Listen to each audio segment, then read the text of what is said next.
So अहिले भर्खर हामीले यो पहिलो पत्रुस 3 अध्यायको 19 अनि 20 पदमा पढ्दै गर्दाखेरि प्रभु यीशु ख्रीष्ट चाहिँ कहाँ जानुभयो त्यो समयमा भन्दाखेरि चाहिँ त्यो समयमा चाहिँ प्रभु यीशु ख्रीष्ट चाहिँ त्यो झ्यालखानमा परेको आत्माहरूलाई प्रचार गर्नलाई जानुभएको थियो। सो हामीलाई कोही कोही बेला यस्तो लाग्छ नि प्रभु यीशु ख्रीष्ट आउनुभन्दा अगाडि मरेका मान्छेहरूलाई के भयो भन्ने कुरालाई, त्यसको उत्तर बाइबलले हामीलाई यहाँ राम्रोसँगले दिएको छ। अनि तिनीहरूलाई झ्यालखानमा परेको आत्मा भनेको छ, स्पिरिट इन प्रिजन भनेको छ। तर यो स्पिरिट इन प्रिजन भएको मानिसलाई प्रभुले गएर सुसमाचार प्रचार गर्नुभयो। अनि अर्को ठाउँ भनेको छ उहाँसँग त्यो साँचाहरू छ, त्यसको साँचाहरू छ। अनि अर्को ठाउँमा यसरी पनि भनेको छ कि त्यसलाई नै त्यो डल्लै प्रिजनलाई नै प्रभुले आफूसँग तानेर लानुभयो भन्ने कुरा पनि हामीले एफिसीको किताबमा पढ्यो भने भेटाउँछ। सो त्यो डिटेल्समा म जान्दिनँ आज, तर आज हामी यहाँ के सिक्छौँ भन्दाखेरि चाहिँ कसरी चाहिँ एउटा मान्छे झ्यालखानमा पर्छ। सो यहाँ हामीलाई त्यति बताएको छ। अनि यसलाई जति हामी कोट्याउँदै जान्छौँ, खोज्दै जान्छौँ, गहिरोले गहिरोलाई बोलाउँछ। तर आज एउटा व्यक्ति चाहिँ कसरी चाहिँ स्पिरिट इन प्रिजन हुन्छ, अथवा प्रिजनर अफ वार, युद्धको बन्दी कसरी हुन्छ, अथवा झ्यालखानमा कसरी पर्छ भन्ने कुराहरूलाई आज हामी सिक्छौँ। सो म तपाईँहरूलाई बताउन चाहन्छु हामी झ्यालखानमा चाहिँ कसरी पर्दो रहेछौँ भन्दाखेरि चाहिँ 3 को 20 पदमा लेखेको छ। त्यसको एउटा उत्तर के भनेको छ भन्दाखेरि चाहिँ 3 को 20 पदमा यसरी लेखेको छ, किनभने तिनीहरू बितेको समयमा अटेरी भएका थिए। हेर्नुहोस्, फर्स्ट रिजन चाहिँ एउटा मान्छे झ्यालखानमा चाहिँ कति बेला पर्दो रहेछ भन्दाखेरि चाहिँ अटेरीपनले डिसओबिडियन्ट भनेको छ। उनीहरूले के गर्यो भन्दाखेरि because firmly they did not obey भनेको छ। उनीहरूले विश्वास गरेन सुरुमा, जब उनीहरूलाई प्रचारिएको थियो, त्योभन्दा अगाडि बताइएको थियो, उनीहरूले बताइएको कुरा उनीहरूले विश्वास गरेन। अनि त्यो अटेरीपनाले गर्दाखेरि है, डिसओबिडियन्ट भएको कारणले गर्दाखेरि, अटेरीपनाले गर्दाखेरि के भयो, उनीहरू चाहिँ झ्यालखानमा परे। सो यहाँ हामी एउटा शब्दलाई मात्रै टिप्छौँ यसबाट, अटेरीपनाले चाहिँ एउटा मान्छेको स्पिरिटलाई चाहिँ प्रिजनमा पठाउँछ। सो यो बाइबलमा आएर हामीले यति विघ्न प्रभु यीशु ख्रीष्टले यसको बारेमा बात गर्नु भएको रहेछ। म तपाईँलाई एक एकवटा देखाउन चाहन्छु, इक्जाम्पल्सहरू दिन चाहन्छु आज। अनि त्यो इक्जाम्पल्सहरूलाई देखिकन आज हामी चेक गरौँ हामी कुन चाहिँ प्रिजनमा परेका छौँ, कसरी चाहिँ हामी एउटा युद्धको बन्दी बनिँदो रहेछौँ। सो त्यो कुरालाई प्रभु यीशु ख्रीष्टले मत्तीको किताब 5 अध्यायमा गएर एक्सप्लेन गर्न थाल्नुभयो। मत्तीको किताब 5 अध्यायमा गएर हामीले हेऱ्यौँ भने त्यहाँ प्रभुले विशेष गरिकन 6वटा ललाई प्रभुले के गर्नुभयो भने नि 6वटा व्यवस्थालाई प्रभुले एक्सप्लेन गर्नुभयो अथवा त्यसको गहिराईलाई प्रभुले बुझाउनु भयो। अनि परमेश्वरको वचन यशायाको किताब 42 अध्यायको 41 पद, अहिले म 5 अध्यायमा जान्छु, नसुर्ताउनुहोस्, तर यसको फाउन्डेसनलाई आज बिल्ड गर्दैछौँ है। सो यो बुझ्यौ भने हामी स्वतन्त्र हुन सक्छौँ। बाइबलले भनेको छ सत्य के हो त्यो तिमीले जान्नेछौ अनि सत्यले चाहिँ तिमीलाई स्वतन्त्र तुल्याउँछ। सुन्नुहोस् है, स्वतन्त्रता चाहिँ अरू कुनै कुराले पनि तुल्याउन सक्दैन, त्यो चाहिँ सत्यले मात्र तुल्याउन सक्छ है। स्वतन्त्रता चाहिँ सत्यताले मात्रै हाम्रो जीवनमा ल्याउँछ। अनि परमेश्वरको वचनमा लेखेको छ कि यशायाको किताब 42 अध्यायको 21 पदमा यसरी लेखेको छ, आफ्नो धार्मिकताको खातिर व्यवस्थालाई ठूलो गर्न र त्यो महिमित पार्न परमप्रभुलाई खुसी लाग्यो भनेको छ। सो वचनले हामीलाई एकदमै क्लियरली भनेको छ प्रभुले आफ्नो धार्मिकताको खातिर है के गर्नुभयो अरे भन्दाखेरि चाहिँ व्यवस्थालाई ठूलो गर्न र महिमित पार्न परमप्रभुलाई खुसी लाग्यो। त्यसै कारणले गर्दाखेरि प्रभु यीशु ख्रीष्टले भन्नुभयो म व्यवस्थालाई रद्दी गर्न लागेको होइन तर पुरा गर्न लाएँ। अनि त्यति मात्रै गर्नु भएन, उहाँले त्यहाँदेखि व्यवस्थालाई अझै ठुलो बनाउनु भयो, घटाउनु भएन। कतिजना मान्छेले चाहिँ के भन्छ नि त्यति वचनलाई मात्रै लिइकन यो विषयमा हामी थुप्रोपल्ट सुनेका छौँ, थुप्रोपल्ट मैले नै पनि भनेको छु, अरूकोबाट पनि सुन्नु भएको होला तपाईँले। तर भए पनि आज यो लाइटमा यो यशायाको किताब 42 अध्यायको 21 पदको ज्योतिमा हामी यो वचनलाई हेर्छौँ। 17 पदलाई मत्ती 5 को 17 देखि म व्यवस्था अथवा अगमवक्ताहरूलाई रद्द गर्न आएको भनी नसम्झ, रद्द गर्न त होइन तर पूरा गर्न आए। अनि प्रभुले भन्नुभयो 18 पदमा, किनकि म तिमीहरूलाई साँचो भन्दछु, जबसम्म स्वर्ग र पृथ्वी बिति जाँदैन तबसम्म सब कुरा पूरा नहुन्जेल कुनै किसिमले व्यवस्थाबाट एउटा मात्रा वा बिन्दु बिति जाने छैन। यसै कारण जसले यी साना भन्दा पनि साना आज्ञाहरूमध्ये एउटा भङ्ग गर्ला र मानिसहरूलाई त्यस्तै गर्न सिकाउला, स्वर्गको राज्यमा त्यो सबैभन्दा सानो कहलाइनेछ। तर जसले त्यो पालन गर्ला र सिकाउला, स्वर्गको राज्यमा त्यो ठूलो कहलाइनेछ। हेर्नुहोस् है, यो परमेश्वरको वचनले भनेको हो। किनभने म तिमीहरूलाई भन्दछु, तिमीहरूका धर्म कर्म शास्त्री र फरिसीहरूका भन्दा बेसी भएन भने तिमीहरूले कुनै रीतिले स्वर्गको राज्यमा पस्ने छैनौ। यो यीशु ख्रीष्टले आफैले भन्नुभएको कुरा हो। अब यो कुरामा म जान्न चाहदिनँ, यो चाहिँ मैले किन पढेको भन्दाखेरि त्यो 17 देखि लिएर 20 पद चाहिँ, किनभने त्यो 17 देखि लिएर 20 पदको बारेमा चाहिँ यशायाको किताब 42 अध्यायको 21 पदमा लेखेको छ। तर त्यो अब नि त्यो यशायाको किताब 42 अध्यायको 21 पदमा लेखेको वचन चाहिँ कहाँदेखि प्रभुले म्याग्निफाई गर्न थाल्नुभयो, आफ्नो धार्मिकताको खातिर व्यवस्थालाई ठूलो बनाउने काम चाहिँ उहाँले कहाँदेखि गर्नुभयो भन्दाखेरि चाहिँ भर्स 21 देखि छ। यो भर्स 21 देखि तपाईँहरू सबैजनाले हेर्नुहोस् आज, अनि हामी यसलाई सिक्छौँ है। सो प्रभुले, म पढ्छु तपाईँलाई, अनि यो कुरालाई आज हामी अलिकति सिक्छौँ, किनभने आज वर्सिप पनि अलिकति छिटो सक्यो। सो त्यसले गर्दाखेरि मैले त्यहाँ पनि अलिकति टाइम पाएको छु। सो म त्यो टाइमलाई युज गर्न चाहन्छु, किनभने त्यो परमेश्वरको समय हो। यसरी लेखेको छ, तिमीहरूले सुनेका छौ प्राचीन समयकाहरूलाई यसो भनिएको थियो, हत्या नगर र जसले हत्या गर्छ त्यो इन्साफको योग्य हुनेछ। तर म तिमीहरूलाई भन्दछु, जो कोही आफ्नो भाइसित रिसाउला त्यो इन्साफको योग्य हुनेछ।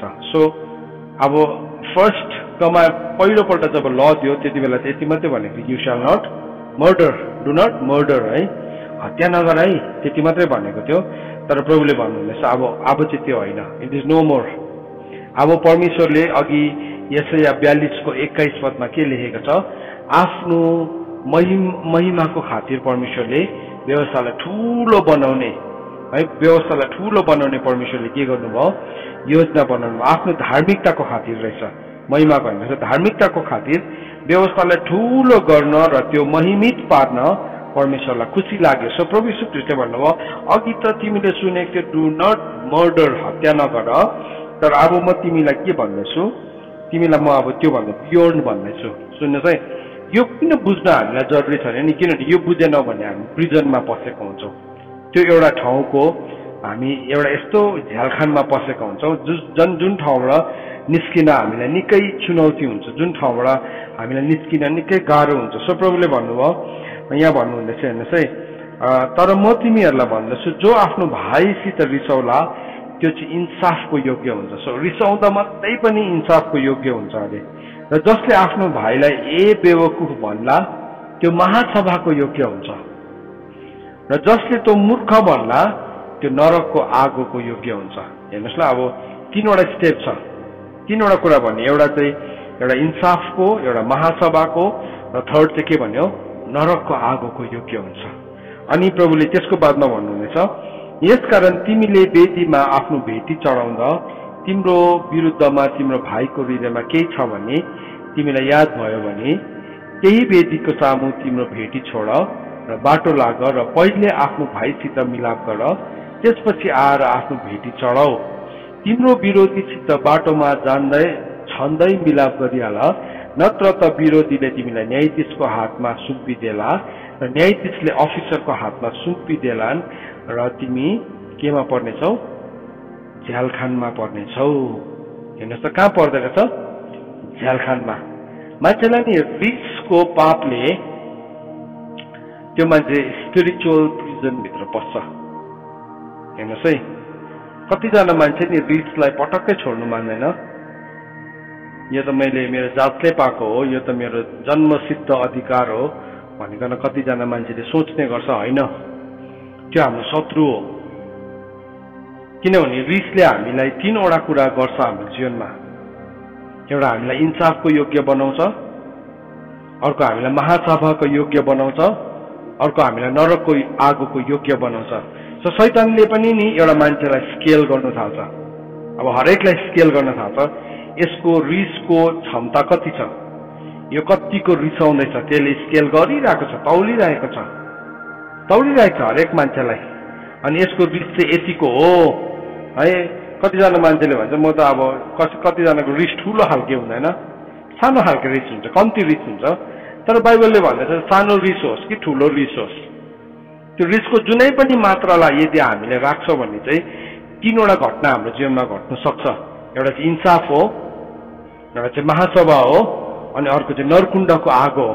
सो प्रभुले भन्नुहुँदैछ तिमी बाटोमा जाँदाखेरि नै के गर, त्यसलाई मिलाप गरिहाल, त्योसँग सेटल गर। किनभने यदि तिमीले त्यो रिसको एउटा केसलाई सेटल गर्दैनौ भने चाहिँ के हुन्छ, अब तिम्रो वादीले, त्यो वादी चाहिँ को हो भन्दाखेरि चाहिँ त्यो दियाबलस हो, त्यो शत्रु शैतान हो। त्यो शत्रु शैतानले चाहिँ एउटा मान्छे, तपाईँ र म, हामी एउटा पवित्र जीवन जिउने मान्छेहरूलाई, ल अब एउटा उदाहरण आज हामी हेर्दैछौँ है। पवित्र जीवन जिउने मान्छेहरूलाई व्यभिचार पनि गर्दैन, नराम्रो खाँदैन पनि, नराम्रो हेर्दैन पनि, नराम्रो सुत्दैन पनि, वाउ सबैमा टिक टिक टिक छ। तर एउटामा चाहिँ छैन, फेरि हामी रिक्सा छौँ भने चाहिँ त्यो केस चाहिँ इनफ अरे, त्यो केस चाहिँ नि इनफ अरे एउटा स्पिरिटलाई कहाँ लानु, प्रिजनमा लानु। सो अघि हामीले नुहको समयमा एउटा कारकलाई के हेऱ्यो भन्नुहोस् त, किन चाहिँ त्यो मान्छेहरू गए अरे भन्नुहोस् त नरकुण्डमा, किनभने तिनीहरू अट्टेरी थियो। अब त्यो रिसलाई चाहिँ हामी यस्तो छोड्नु मान्दैन, अट्टेरी भएर बस्छौँ नि। त्यो मान्छेहरूको पनि कतिवटा पाप थियो थाहा छैन, तर कतिवटा पापलाई हामी छोड्नु चाहँदैनौँ, त्यो चाहिँ अट्टेरीपना हो। त्यो अट्टेरीपनाले गर्दाखेरि चाहिँ बाइबलले भन्दैछ पहिलो पत्रुस 3:20 they went, the spirit went into the prison. सुन्नुहोस् है, झ्यालखानमा गयो, झ्यालखानमा गयो। सो हामी एउटा व्यक्ति प्रिजनर अफ वार हुन सक्छ, या चाहिँ ऊ प्रिजनर हुन सक्छ, युद्धको बन्दी हुन सक्छ, या चाहिँ ऊ एउटा प्रिजनर हुन सक्छ। सो आज हामी पहिलो एउटा कारकलाई हेर्दैछौँ। सो प्रभु यीशु ख्रीष्टले आएर के चेन्ज गर्नुभयो, प्रभु यीशु ख्रीष्टले हत्याको कुरालाई, त्यो ललाई अलिकति के गर्नुभयो, म्याग्निफाई गर्नुभयो। अब मान्छेले के गरिरहेको थियो, रिस गरिरहेको थियो, तारा किटिरहेको थियो, पछाडिबाट निन्दा गरिरहेको थियो, दुर्वाक्य निकालिरहेको थियो, सरापिरहेको थियो, तर हत्या चाहिँ गरेको थिएन।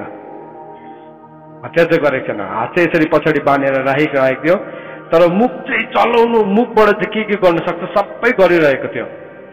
अन्त प्रभुले भने एक्सक्युज मी, रोक एकछिन, यहाँ अब something is going to change. अब न्यू कभनेन्ट आयो, नयाँ करार आयो, नयाँ करारमा चाहिँ तिमीले रिच नगर, किनभने रिच गर्नु चाहिँ हत्याको पाप हो।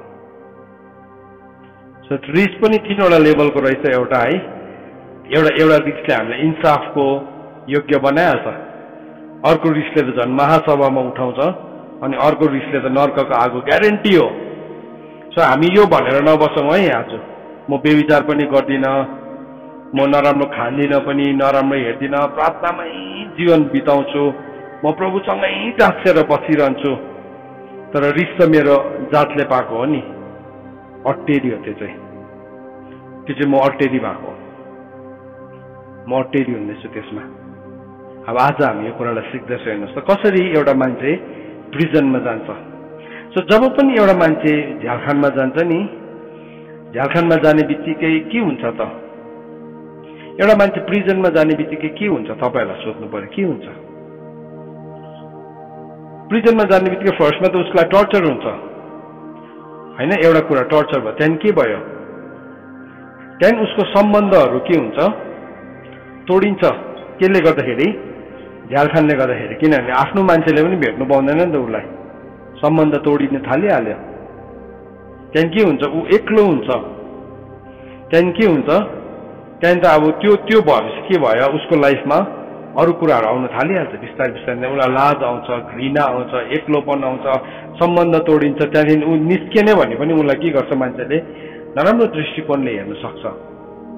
सो त्यस कारणले गर्दाखेरि चाहिँ त्यो प्रिजनमा चाहिँ शैतानले हामीलाई हाल्नु चाहन्छ। त्यसको कोसिस चाहिँ के छ भने नि, रिसद्वारा। एउटा राम्रो मान्छे हो, मैले भनिहालेँ अघि, उसले व्यभिचार पनि गर्दैन, उसले नराम्रो कुरा हेर्दैन, सुन्दैन, खाँदैन, गर्दैन, केही पनि छैन, तरै भए तापनि उसकोमा एउटा रिसले चाहिँ कहाँ पुर्याउँदो रहेछ भन्दाखेरि चाहिँ ऊ त्यो झ्यालखानभित्र पस्छ। त्यो झ्यालखानभित्र पसेपछि उसको थुप्रो राइट्सहरू, उसको थुप्रो फन्डामेन्टल राइट्सहरू के हुन्छ, आफै नै केही समयको लागि बन्द हुन्छ। उसको संवैधानिक अधिकारहरू, थुप्रो अधिकारहरू के हुन्छ, बन्द हुन्छ। किनभने ऊ कायरतामा पर्यो, ऊ कन्भिक्सनमा आयो, कन्भिक्ट भएको, ऊ दोषी ठहरिएको। अनि त्यो दोष तिमीलाई तिम्रो शत्रुले चाहिँ झ्यालखानमा पुर्याउनु भन्दा अगाडि नै प्रभुले के भन्नुहुनेछ, त्यो कुरालाई मिलाप गर।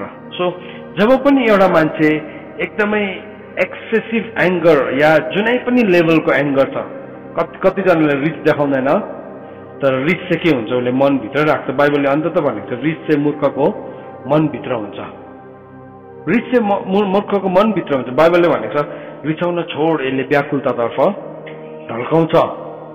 जब तँलाई रिस उठ्छ त्यति बेला आफ्नो ओछ्यानमा बसिकन गुन्नु, अनि सूर्य अस्त हुनुभन्दा पहिला नै तेरो रिसलाई के गर्नु, त्यसलाई हटाइहाल्नु, रिमुभ गरिहाल्नु भनिकन। अब शैतानले चाहिँ हामीलाई रिस उठाउनु चाहन्छ नि त। सो म कहाँ रिसाएको हो, उसले पो मलाई रिस उठाएको त हो। यस, ठिक भन्नुभयो, उसले तपाईँलाई रिस उठाएको। त्यो रिस उठाउने चाहिँ शैतान हो, त्यो व्यक्ति शैतान होइन, तर शैतानले त्यो व्यक्तिद्वारा काम गर्छ। अनि जब हामीले त्यसको रिसलाई किन्छौँ अनि हामी त्यसलाई अब खानु थाल्छौँ, त्यसले चाहिँ हामीलाई दोषी बनाउँछ, अनि हामी के हुन्छौँ, हामी फस्छौँ। एउटा घटना अस्ति नै मलाई यो भन्दै गर्दाखेरि एउटा घटनाको याद आयो। आर्मीबाट केही मान्छेहरू आजभन्दा धेरै वर्ष जब मान्छेहरूकोमा एटिएम थिएन, मान्छेले सेभिङ एउटा ठाउँमा सेभ गरेर अर्को ठाउँबाट विथड्र गर्न सक्दैन थियो, त्यसरी चाहिँ आर्मीबाट फर्केर आउँदाखेरि चाहिँ केही आर्मीको केही अब जवानहरू, थुप्रो जवानहरू चाहिँ एउटा स्टेसनमा अब उनीहरू फर्केर आएको पर्खिरहेको थिएछ, बसिरहेको थिएछ। अनि उनीहरूको बिचमा एकदमै एउटा सुटेड बुटेड मान्छे आयो। अनि सुटेड बुटेड मान्छेले आएर त्यो मिनरल वाटर, बोटल्ड वाटरबाट उसले यसो एउटा एप्पल धुयो, अनि उसले यसो काटेर चाहिँ जवानहरूलाई पनि दियो है, जवानहरूलाई पनि दियो। ऊ आफै पनि खायो। त्यहाँदेखि उनीहरूले जसरी त्यो एप्पल खाएको थियो, उनीहरूले एप्पल खाइसकेर के भयो थाहा भएन, कतिजना ट्रेनमा त्यत्तिकै घिस्रेर आइपुगेछ, कतिजना बिहोस भएर कति दिनसम्म उनीहरू के भयो, अचेत अवस्थामा भयो। त्यो पैसाहरू उनीहरूले वर्षौभरि कमाएको पैसा एकैछिनमा लुटिदियो। रिस पनि त्यस्तै हो, शैतानले नि हामीलाई रिस अफर गर्छ। त्यो एउटा यस्तो पोइजनस फ्रुट दिन्छ हामीलाई, त्यो खाएपछि हामी बिहोस हुन्छौँ। रिस उठेपछि केही पनि देख्दैन नि त होइन, कतिजनाले केही पनि देख्दैन, कालो अँध्यारो हुन्छ। झ्यालखानमा पसेको प्रुफ हो त्यो चाहिँ, द्याट इज द प्रुफ। कालो अँध्यारो, अर्कोलाई पुच्चेर सहेको, त्यहाँदेखि सबै हामी के गर्नु थाल्छौँ। त्यो झ्यालखानमा पस्दाखेरि टर्चर हुँदाखेरि तपाईँलाई अहिले मैले आएर मजाले पिलासले हात चेप्ट्यो नि थ्याङ्क यू भन्दै तपाईँ बस्नु हुने, दाँत किर्नुहुन्छ है, के गर्छ, त्यो सबै हामी मेनिफेस्टेसन हुन्छ। खासमा त्यो मान्छे कहाँ पसेको हो, झ्यालखानमा पसेको। सुन्नुहोस् है, सो त्यहाँ पसिसकेपछि चाहिँ त्यसले हाम्रो सोच्ने तरिका, हाम्रो विचार गर्ने तरिका सबैलाई केमा ल्याउँछ, बन्धनमा ल्याउँछ। त्यहाँदेखि त्यहाँभित्र पसेपछि वान्स एकपल्ट त्यो झ्यालखानमा पसेपछि चाहिँ त्यसले हामीलाई सजिलोसँगले टर्चर गर्नु पाउँछ। किनभने हामी त्यसको प्रिजनमा पसेको, हामी के भयो, एउटा युद्धको बन्दी भयो। सो कतिजना मान्छे किन टर्मेन्टेड हुँदैछ उनीहरूको ड्रिममा, उनीहरूको जीवनमा डेलिभरेन्स आएर पनि, छुटकारा आएर पनि फेरि किन त्यो कुराहरू रेकरिङली, त्यो नराम्रो सपना, फिल्दी ड्रिम्स है, या उसलाई ऐठन पार्ने कुराहरू, उसलाई सताउने कुराहरू किन उसको जीवनमा आउँदैछ भन्दाखेरि चाहिँ किनभने यो रिसको एरियामा त्यो मान्छे अटेरी छ। सो आज जब हामी प्रार्थना गर्छौँ नि, हामी व्यक्तिगत छुटकाराको प्रार्थना छ। आज पहिलो बुधामा फर्स्ट पोइन्टमा 3वटा पोइन्टमा हामी प्रार्थना गर्नेवाला छौँ। सो फर्स्ट हाफ चाहिँ त्यो हो। सो त्यो प्रार्थना गर्दाखेरि नि हामी व्यक्तिगत छुटकाराको लागि प्रार्थना गर। हामीलाई अहिले यो वचन सुन्दाखेरि पनि हाम्रो स्वभाव चाहिँ के छ भने नि, फलानुले सुन्नुपर्ने हो आज यो वचन, त हामीलाई त्यस्तो लागिहाल्छ होइन, यो वचन तपाईँले सुन्नुपर्ने, मैले सुन्नुपर्ने हो। त्यसले गर्दाखेरि आज हामी यो जुमभित्र छौँ, हामी युट्युबभित्र छौँ होइन भने हामी हुने थिएन, यो चान्स छैन। This is not a chance. परमेश्वरले आज हामीलाई सत्यद्वारा स्वतन्त्र गराउन चाहनुहुन्छ। सो प्रभु यीशु ख्रीष्टले ललाई कहाँ ग्लोरिफाई गर्नुभयो, फर्स्ट थिङमा त्यहाँ ग्लोरिफाई गर्नु। प्रभु चोर्ने विषयमा बेसी कुरा गर्नु भएन, के नचोर्नु भनेर त सरकारको युनिभर्सल ल हो नि त त्यो त संसारको सरकारले पनि चोर्यो भने कहाँ हालिदिन्छ झ्यालखानमा हालिदिन्छ नचोर्नु भन्ने बेसी भनेन भनेको छ तर यो एउटा ललाई प्रभु यीशु ख्रीष्टले यति साह्रो बेसी म्याग्निफाई गर्नुभयो रिस र हत्या चाहिँ एउटै है जो चाहिँ आफ्नो भाइसँग रिसाउँछ त्यो चाहिँ हत्यारा हो भनेको छ रिस चाहिँ मूर्खको मनमा हुन्छ सो हामी नसम्झौ यसको रिस भयङ्कर छ मेरो चाहिँ कम्ती छ त्यसले गर्दाखेरि म चाहिँ केही कुराको पनि योग्य छुइनँ होइन सानो रिस पनि इन्साफको योग्य छ इन्साफको योग्य छ सानो रिस पनि है मझौले रिस पनि के छ महासभाको योग्य छ भयङ्कर रिस त झन् सिधै नरक हो सो त्यो प्रिजनबाट निस्किन्छ होला एक दिन एउटा मान्छे तर कहाँ पुग्छ नरकुण्डमा पुग्छ अन्त त थुप्रो नरकको दर्शन देख्नेहरूले पातालको दर्शन देख्नेहरूले के गर्दैछ रिसा मान्छेले चाहिँ नरकमा पनि उकालो ढुङ्गा खेल्दै थियो अस्ति मैले सुन्दै थिएँ एकजनाको एउटा मान्छे चाहिँ एकदमै राम्रो प्रभुमा तर साह्रै रिसा अनि त्यो मान्छेलाई त नरकमा पो देखेँ अरे कसरी चाहिँ आयो भन्दाखेरि चाहिँ यो मान्छे यति साह्रो रिसा थियो रिसलाई चाहिँ उसले कहिले पनि छोड्न चाहेन सुन्नुहोस् है नरकमा उकालो ढुङ्गा ठेल्नु चाहिँ कसैलाई पनि मन पर्दैन है यो हामीलाई अहिले सुन्दाखेरि हाँस उठ्छ तर भयानक कुरा हो यो भयानक कुरा हो हामी जति हामी रिसाउनु छोड्छौँ नि हामी स्वतन्त्र हुन्छौँ सो बाइबलले भन्दैछ तिमीले पहिला केलाई सेटल गर त्यसलाई रिस अर्काको रिसलाई भनेन पहिला चाहिँ आफ्नै आँखाको मुढालाई निकाल अब वचनले चाहिँ मलाई भन्दैछ नि त यो आज म तपाईँलाई सिकाउँदैछु बाइबलले भनेको छ पहिला त घरानादेखि सुरु हुन्छ मदेखि सुरु हुन्छ अब I have to work out यो कुरामा मैले कार्य गर्नुपर्छ आज मैले वचन प्रचार गरेँ नि म झन् बेसी होसियार हुनुपर्छ तपाईँहरूको अगाडि देखाउनुलाई मात्र होइन तर अब पवित्र आत्मा गवाही हुनुहुन्छ यो कुराको आज तपाईँले सुन्नु हुँदैछ नि हामी होसियार हौँ हो त्यो मान्छेले मलाई रिस उठ्छ नि ऊ रिस उठाउनेको उसको आफ्नै हिसाब किताब हो तर नरिसाउने चुनाव चाहिँ हाम्रो है उसलाई फ्रुट त धोएर दियो नि चट्टु त थियो नि टट्टु त त्यहाँ सबै नै छ नि सबै नै चट्टु धुर्तहरू त छ नि तपाईँको ब्यागको सुटकेसको पैसा त लुट्नै जान्छ नि फ्रुट खानु र नखानु चाहिँ तपाईँको आफ्नै चुनाव थियो नि त तर त्यहाँ सबैजनाले के हेऱ्यो ओ यो त जेन्टलम्यान हो राम्रो ड्रेस लगाएर आएको सुटकेस पनि उसको हाम्रोभन्दा कालो रङको छ उसले खाइहाल्यो फ्रुट है त्यतिले चाहिँ हुँदैन हामी कोही बेला आउटर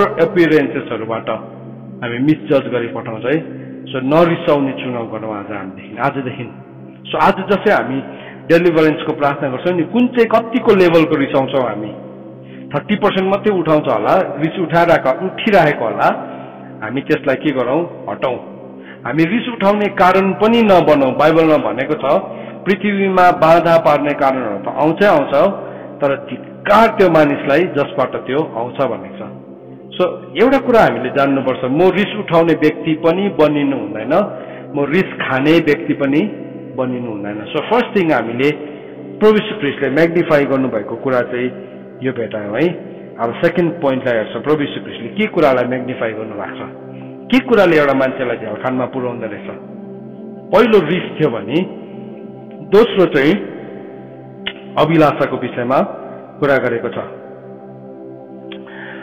मत्तीको किताब 5 अध्यायको 27 देखि लिएर 30 पदमा सो यो अभिलाषा चाहिँ यस्तो कुरा हो कि एउटा नानी बाल्य अवस्थादेखि किशोर अवस्थामा पुग्दै जाँदाखेरि नि त्यो कुराहरू देखा पर्न थाल्छ एउटा सर्टन एजदेखि नि देखा पर्न थाल्छ त्यो अभिलाषा चाहिँ व्यभिचारको रूपमा शारीरिक अभिलाषा चाहना लाइकिङ इन्फ्याचुएसन भन्छ नि खासमा त्यसलाई संसारले राम्रो राम्रो नामहरू दिएको हो तर बाइबलले चाहिँ त्यसलाई एकदमै सिधा अभिलाषा भनेर भनिदिएको एकदम प्लेन एकदमै छ हामीले त्यसले गर्दाखेरि त्यसलाई हाम्रो स्टाइलले डिफाइन गर्ने कोसिस नगरौँ वचन अनुसारको समझ मागौँ हामी सो मत्तीको किताब 5 अध्यायको 27 देखि लिएर 30 पदमा यसरी लेखेको छ तिमीहरूले यसो भनेको सुनेका छौ तैँले व्यभिचार नगर अब पहिला त के थियो व्यभिचार नगर हत्या नगर व्यभिचार नगर एक लाइन मात्रै थियो वान लाइनर मात्रै थियो है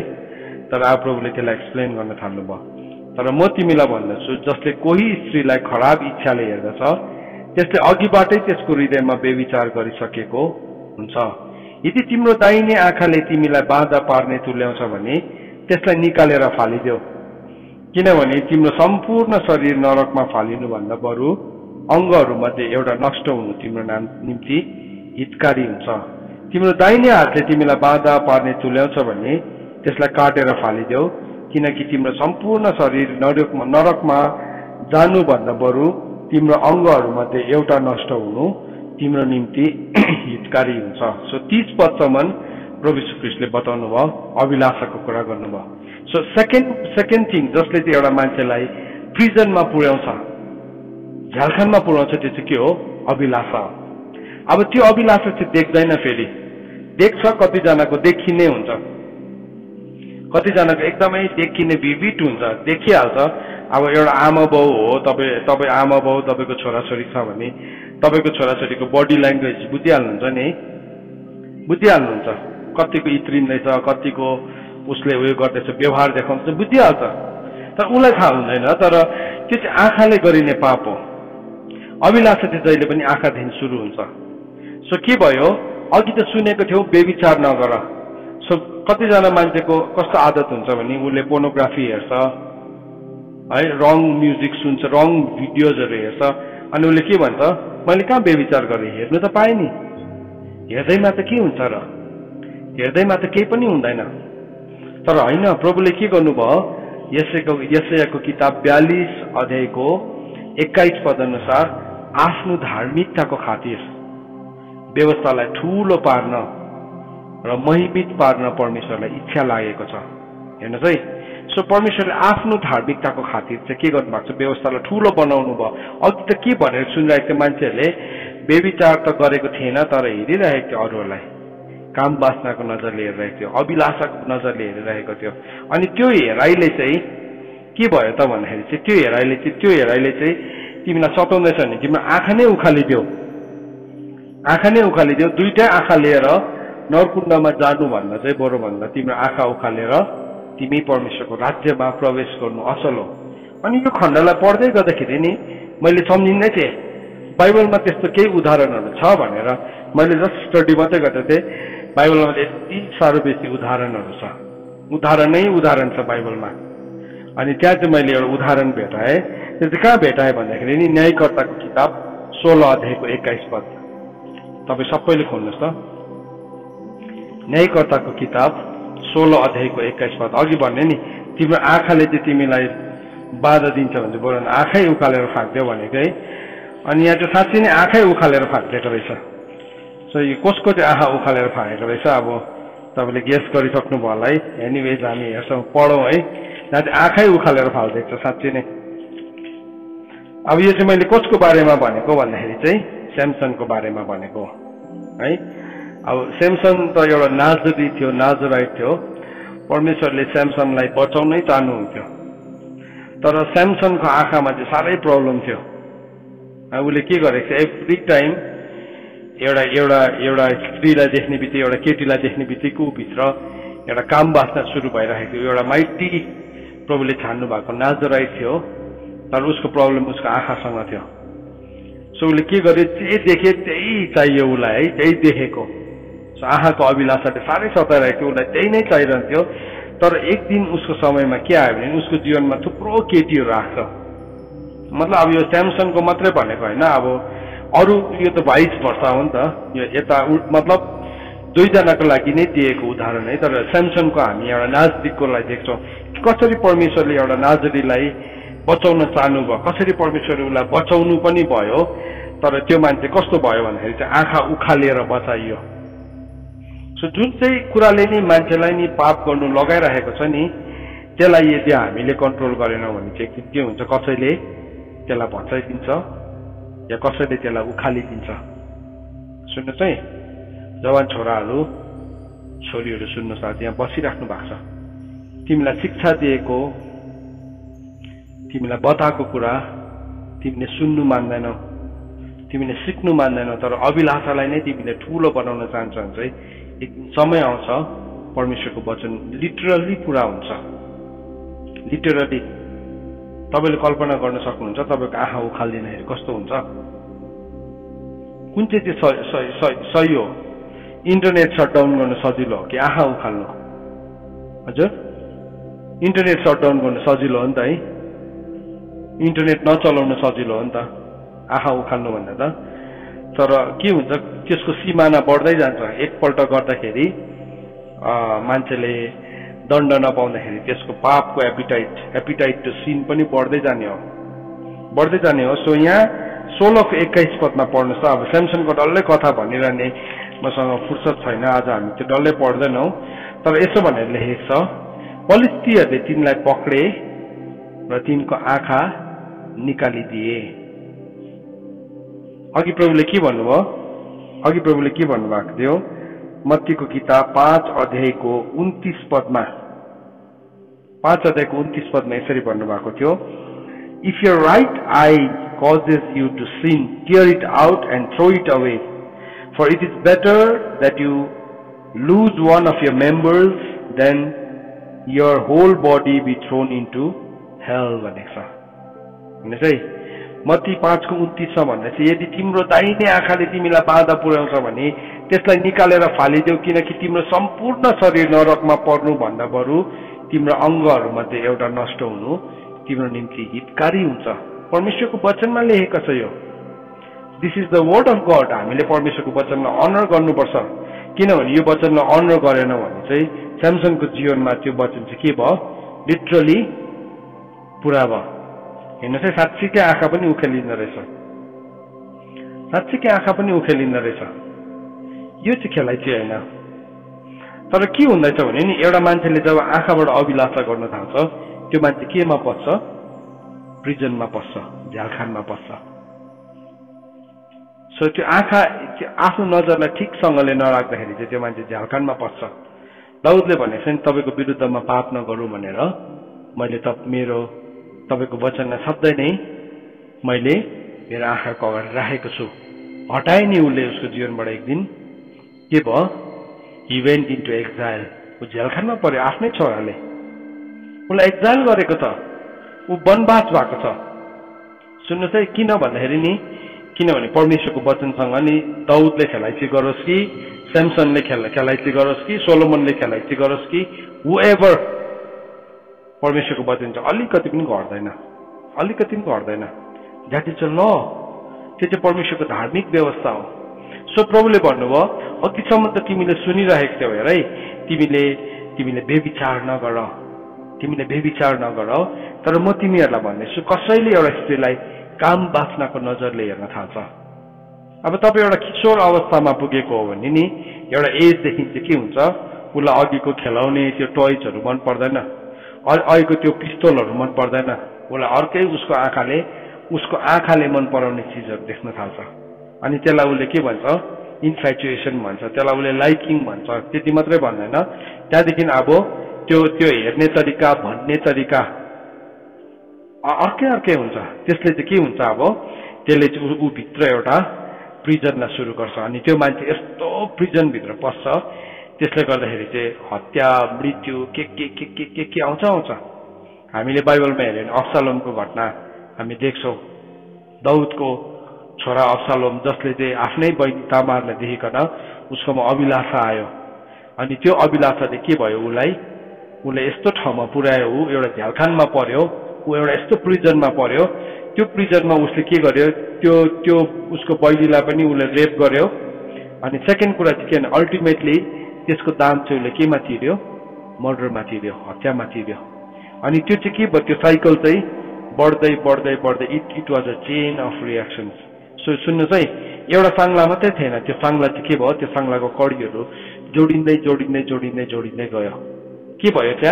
त्यहाँ हत्या आयो, त्यहाँ नराम्रो कुराहरू आयो। सो आज हामी देख्छौँ नि, आज संसारमा यति साह्रो यस्तो कुराहरू बढिरहेको छ, यति साह्रो बेसी रेप बढेर गएको छ, यति साह्रो बेसी हिंसात्मक कुराहरू बढेर गरिरहेको छ। किन भन्दाखेरि चाहिँ अभिलाषाले गर्दा। सो प्रभुले के गर्नुभयो? त्यो ललाई पनि म्याग्निफाई गर्नुभयो।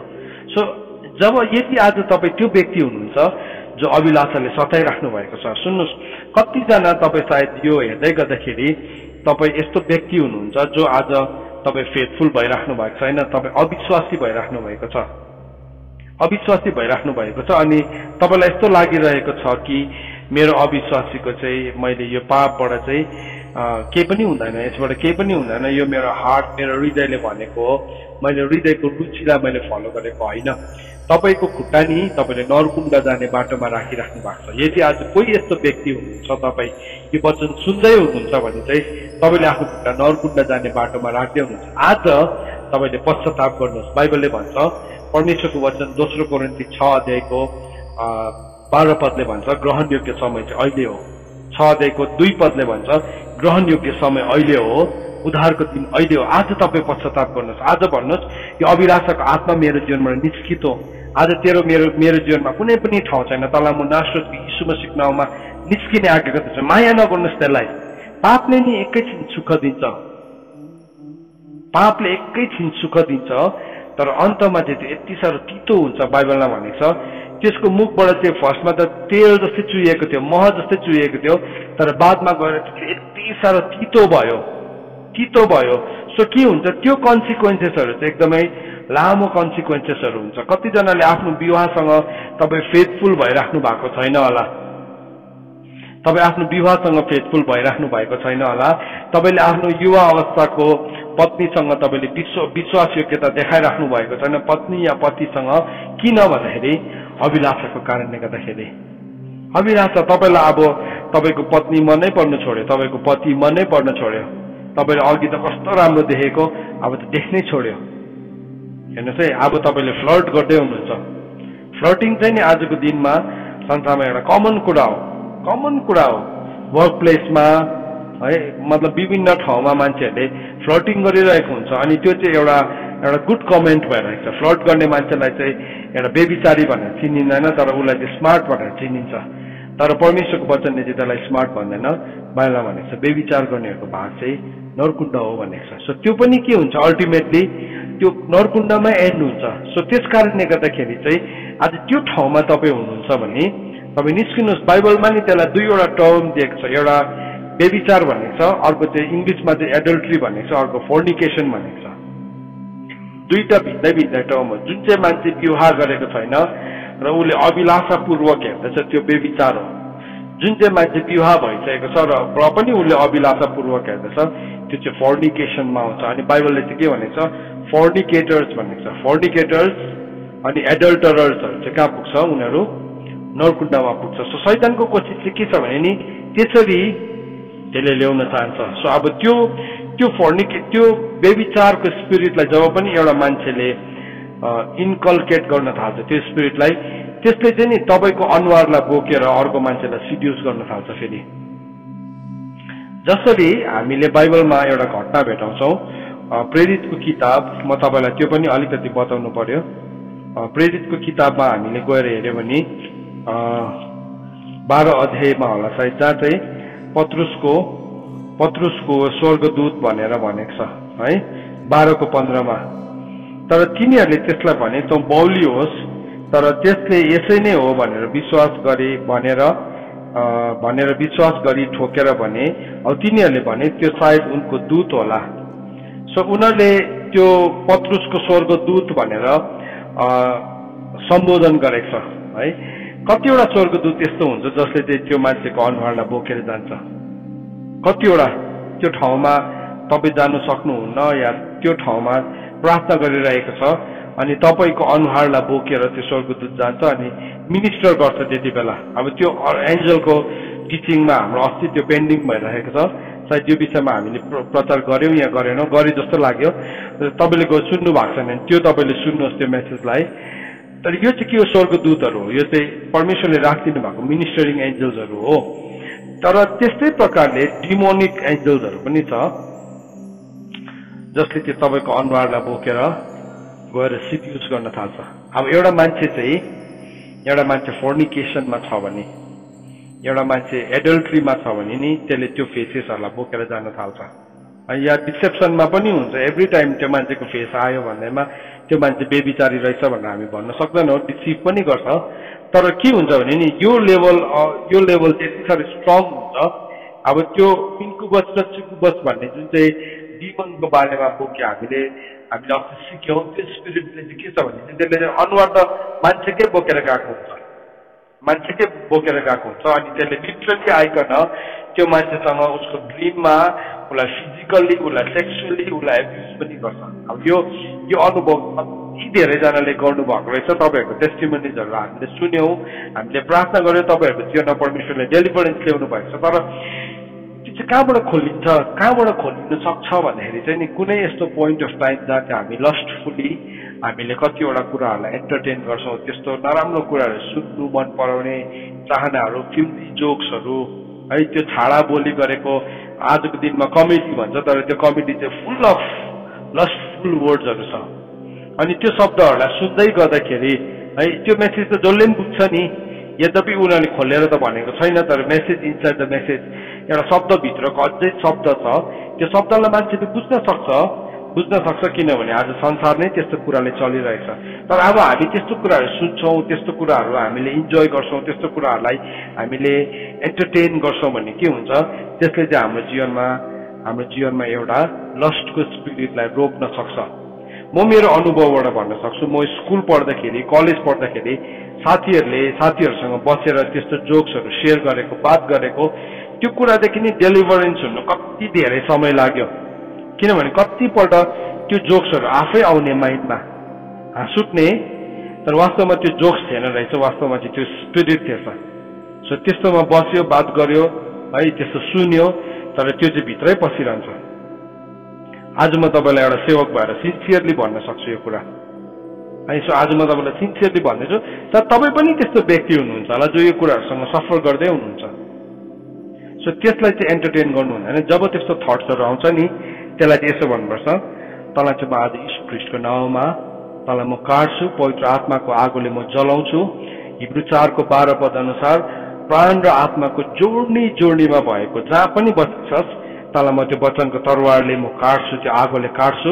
आजदेखि तँसँग मेरो सम्बन्ध तोड्दैछु भन्नुपर्छ। त्यहाँदेखि चाहिँ के हुन्छ, त्यो आफै मेटिएर जान्छ, त्यहाँ नेक्स्ट टाइम तपाईँकोमा आउँदैन। सो तपाईँहरू कतिजनाले यो अनुभव गर्नु भएको छ है, म तपाईँहरूलाई हात उठाउनुहोस् भन्दिनँ, तर मलाई थाहा छ धेरैजना मान्छेहरू यो कुराले सताइएको छ। अनि हामी चाहिँ सत्यतालाई नभनिदिँदाखेरि चाहिँ के हुन्छ भने अर्को मान्छे पनि सफर गरिरहेको हुन्छ, तर अब हामीले भनि मात्रै राखेको हुँदैन, भन्नु मात्रै सकिरहेको हुँदैन है। अनि के हुन्छ, हामी त्यो ठाउँमा सफर गर्दै गरेको हुन्छ। एक दिन नि के भएछ अरे भन्दाखेरि चाहिँ एउटा जूमा चाहिँ दुईटा भालु थिएछ, एउटा भालु चाहिँ उम्केछ। अनि त्यसले गर्दाखेरि अब त्यहाँ त अब मान्छेहरू पुरा त्यो जूमा आएर त्यो भालु हेर्नु आएर चाहिँ उनीहरूले पुरा रेभिन्यू उठाउने गर्थे अरे। अनि पुरा रेभिन्यू उठाउँदाखेरि चाहिँ अब के भयो, यो सक्यो, अब यो एउटा भालु त उम्किहाल्यो। सो एउटा गुप्त रूपमा उनीहरूले एउटा मान्छेलाई चाहिँ त्यहाँ अब भालुको अब खाल लगाएर बस्नुपर्ने भनेर इम्प्लोइमेन्ट दिएछ। अनि उसको पाला पनि हुन्छ भनेर। अनि त्यसको अझै उनीलाई बेनिफिट चाहिँ के थियो अरे भन्दाखेरि स्यालेरी त पाउँछ, तर जति बेसी करतुत देखाउँछ, कला देखाउँछ, अनि जति टुरिस्ट आउँछ त्यो टुरिस्टबाट उठेको रेभिन्यूको सम पर्सेन्टेज चाहिँ उसले पाउँछ। सो उसलाई त अब त्यो कुरा माइन्डभित्र पसिहाल्यो, स्यालेरी प्लस उसको एक्स्ट्रा इन्कम। सो ऊ त त्यहाँभित्र पसेर पुरा कलाहरू देखाउन थाल्यो अरे, यति साह्रो बेसी कला देखाउन थालेछ। अनि मान्छेहरू पुरा त्यहाँदेखि न्युज पेपरहरूमा पनि अब छापिन थाल्यो, यो जूमा एउटा यस्तो भालु आएको छ जसले अचम्मको करतुतहरू देखाउँछ, यति साह्रो बेसी बढ्यो। अब उसको त साइड इन्कम पनि राम्रो हुन थाल्यो। सो त्यो जति बढ्दै गयो ऊ अलिकति केयरलेस हुँदै गएछ। अनि एक दिन त के भयो, उफ्रिँदा करतुत देखाउँदै गर्दाखेरि साँच्चीकै भालु भएकोपट्टि ऊ पुगेछ।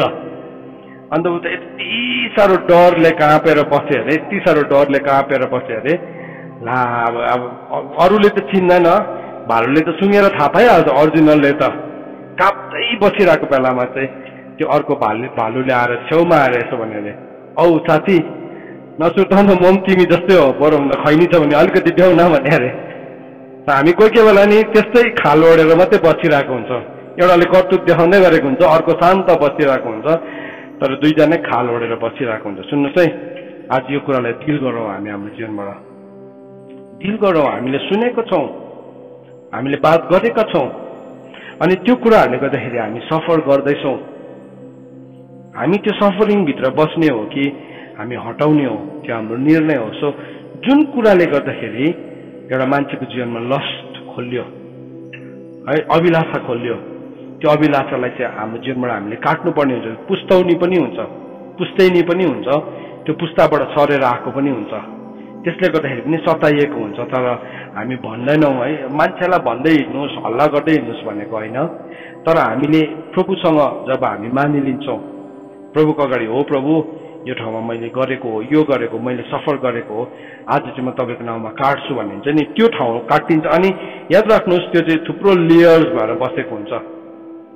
त्यस्तो घटनाहरू चाहिँ थुप्रो पन्ना जस्तै भएर बसेको हुन्छ, थुप्रो मोटो मोटो किताब जस्तो भएर बसेको हुन्छ। एउटा मात्रै पन्ना च्यातेको हुन्छ, फेरि अर्को पालि आउँछ। सो त्यो पन्नालाई चाहिँ तबसम्म तपाईँले च्यातिरहनुहोस् जबसम्म चाहिँ त्यो किताबको सबै पन्ना सकिँदैन, किताब सबै सकिँदैन, त्यसलाई हामीले च्यात्नु पर्ने हुन्छ। सो त्यो चाहिँ के हो? त्यो चाहिँ लस्ट हो। सो लस्टले पनि के गर्दछ एउटा मान्छेलाई? Spirit in prison. सो त्यो मान्छेले के गर्छ? अब यो मान्छेकोमा रिस छैन है, फेरि यो मान्छेकोमा रिस छैन, तर यो मान्छेकोमा अभिलाषा छ। उसले प्रार्थना गर्छ, उसले वचन सेयर गर्छ, उसले अरूहरूलाई पनि भन्छ, तर आफै चाहिँ फेरि लस्टसँग सफर गर्दै गरेको हुन्छ। सो यो एरियाजलाई आज हामीले चेक गर्नुपर्ने हुन्छ। सो यो कुराले चाहिँ मान्छेलाई कहाँ पुर्याउँदो रहेछ? झ्यालखानमा पुर्याउँदो रहेछ। जसरी अब यो सेमसन कहाँ पुग्यो? झ्यालखानमा पुग्यो। त्यो आँखाको अभिलाषाले गर्दाखेरि कहाँ पुग्यो? अल्टिमेटली हो झ्यालखानमा पुग्यो। अनि झ्यालखानमा पुगेर के भयो? झ्यालखानमा पुगेर त्यो मान्छेले उसको आँखा नै उखालिदियो। परमेश्वरको वचन लिटरली पुरा भयो। जसरी परमेश्वरको वचनमा लेखेको छ त्यसरी नै पुरा भयो। थर्ड पोइन्ट, तेस्रो कुरा जो प्रभु यीशु ख्रीष्टले अझै ग्लोरिफाई गर्नुभयो है, जुन चाहिँ कुरालाई ग्लोरिफाई गर्नुभयो परमेश्वरको महिमा, धार्मिकताको खातिर अनि महिमाको खातिर, त्यो चाहिँ कहाँ लेखेको छ भन्दाखेरि मत्तीको किताब 5 अध्यायको 31 अनि 32 पदमा लेखेको छ। 31 अनि 32 पदमा यसरी भन्ने लेखेको छ, त्यो पनि तपाईँले हेर्नुहोस्। औ यसो पनि भनिएको छ कि जसले आफ्नो पत्नीलाई त्याग गर्ला त्यसले उसलाई त्यागपत्र दियोस्। तर म तिमीलाई भन्दैछु, जसले आफ्नो पत्नीलाई व्यभिचारको कारण बाहेक त्याग गर्ला उसलाई त्यसले व्यभिचारिणी तुल्याउँछ, र जसले त्याग गरेकोसित विवाह गर्ला त्यसले व्यभिचार गर्नेछ। सो परमेश्वरले डिभोर्स भन्ने कुरालाई पनि अझै के गर्नुभयो? अब अझै प्रभुले एक्सप्लेन गर्न थाल्नुभयो। सो पुरानो करारमा चाहिँ के थियो? कसैले आफ्नो पत्नीलाई त्याग्छ भने चाहिँ उसलाई त्यागपत्र दियो। सो रिजन नै चाहिँदैन, त्यो रिजन नै चाहिँदैन। त्यो हुनु त त्यहाँ पनि रिजन मागेको छ, त्यसलाई हामीले हेऱ्यौँ भने, तर भए पनि त्यागपत्र दिएपछि चाहिँ अब त्याग्यो भन्ने सजिलो। सो उसले अब अर्को थप्नु पायो, उसले कान्छी ल्याउनु पायो भन्ने खालको नि है, त्यस्तो थियो। अनि त्यो लहरू, त्यस्तो लहरू चाहिँ मान्छेलाई पुरा मनपर्छ, फेरि मनपर्छ। प्रभुले के गर्नुभयो? त्यहाँ पनि अझै राम्रोसँगले एक्सप्लेन गर्नुभयो। व्यभिचारको बाहेक, कारण बाहेक चाहिँ अरू कुनै पनि कुरा चाहिँ, कुनै पनि कारणले गर्दाखेरि चाहिँ डिभोर्स हुन पाउँदैन। डिभोर्स हुनु, त्यो मान्छेले परमेश्वरको विल भित्रै बिहा गरेको छैन भने पनि नि, जब म्यारेजको कभनेन्ट भित्र आउँछ नि, त्यो कभनेन्टलाई चाहिँ प्रभुले फेरि इज्जत गर्नुहुन्छ।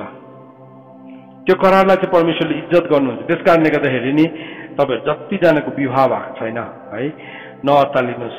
परमेश्वरको करार भन्ने कुरालाई बुझ्न जरुरी छ। साँच्चै नै परमेश्वरबाट आएको समय ऋतु भन्ने नि बुझ्नु जरुरी छ। अहिले त देख्यो, मन पर्यो, राम्रो लाग्यो, एकदमै राम्रो रहेछ भनिकन मान्छेले भन्छ, तर बादमा गएपछि उसको ट्रु कलर्सहरू देख्न थाल्छ। सो थुप्रो केसेसहरू हामीले देखिरहेको छौँ दिनहरूमा नि, जहाँ मान्छेहरू डिभोर्स भइरहेको छ, भत्किरहेको छ, उनीहरूको विवाहहरू भत्किरहेको छ। बाइबलले चाहिँ भन्दैछ त्यसरी हुँदैन, डिभोर्स त्यसरी हुँदैन। सो एउटा सेवक, तपाईँ सेवक, प्रभुलाई चिन्ने छोराछोरी है, याद राख्नुहोस्, विवाहको करार चाहिँ एकदमै पवित्र करार हो। It's a very Holi covenant. त्यो कभनेन्टलाई चाहिँ परमेश्वरले, जुनै पनि करार परमेश्वरले साह्रै सिरियसली लिनुहुन्छ।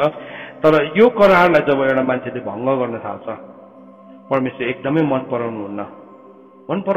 यो कुरा चाहिँ परमेश्वरलाई घिनलाग्दो कुरा हो, घिनलाग्दो कुरा। सो यो कुरा कभनेन्टमा पस्नुभन्दा पहिला पनि हामीले साँच्चै नै सिरियसली यो कुरालाई बुझ्नुपर्ने हुन्छ। कतिजना मान्छे जिन्दगीसँग हरेस खाएर फ्रस्ट्रेटेड भएर उनीहरूले विवाह गर्छ, त्यहाँदेखि झन् उनीहरूको लाइफ झन् डरलाग्दो प्रब्लमेटिक हुन्छ। उनीहरूले बुझेकै हुँदैन, त्यो करारको भ्यालुलाई बुझेको हुँदैन। एउटा एस्केप मात्रै सम्झिन्छ, त्यहाँदेखि एउटा कुवाबाट निस्केर अर्को कुवामा हाम फालेको जस्तो मात्र हुन्छ। तर विवाह भन्ने कुरा पवित्र कुरा हो, जो परमेश्वरले राख्नु भएको कुरा हो।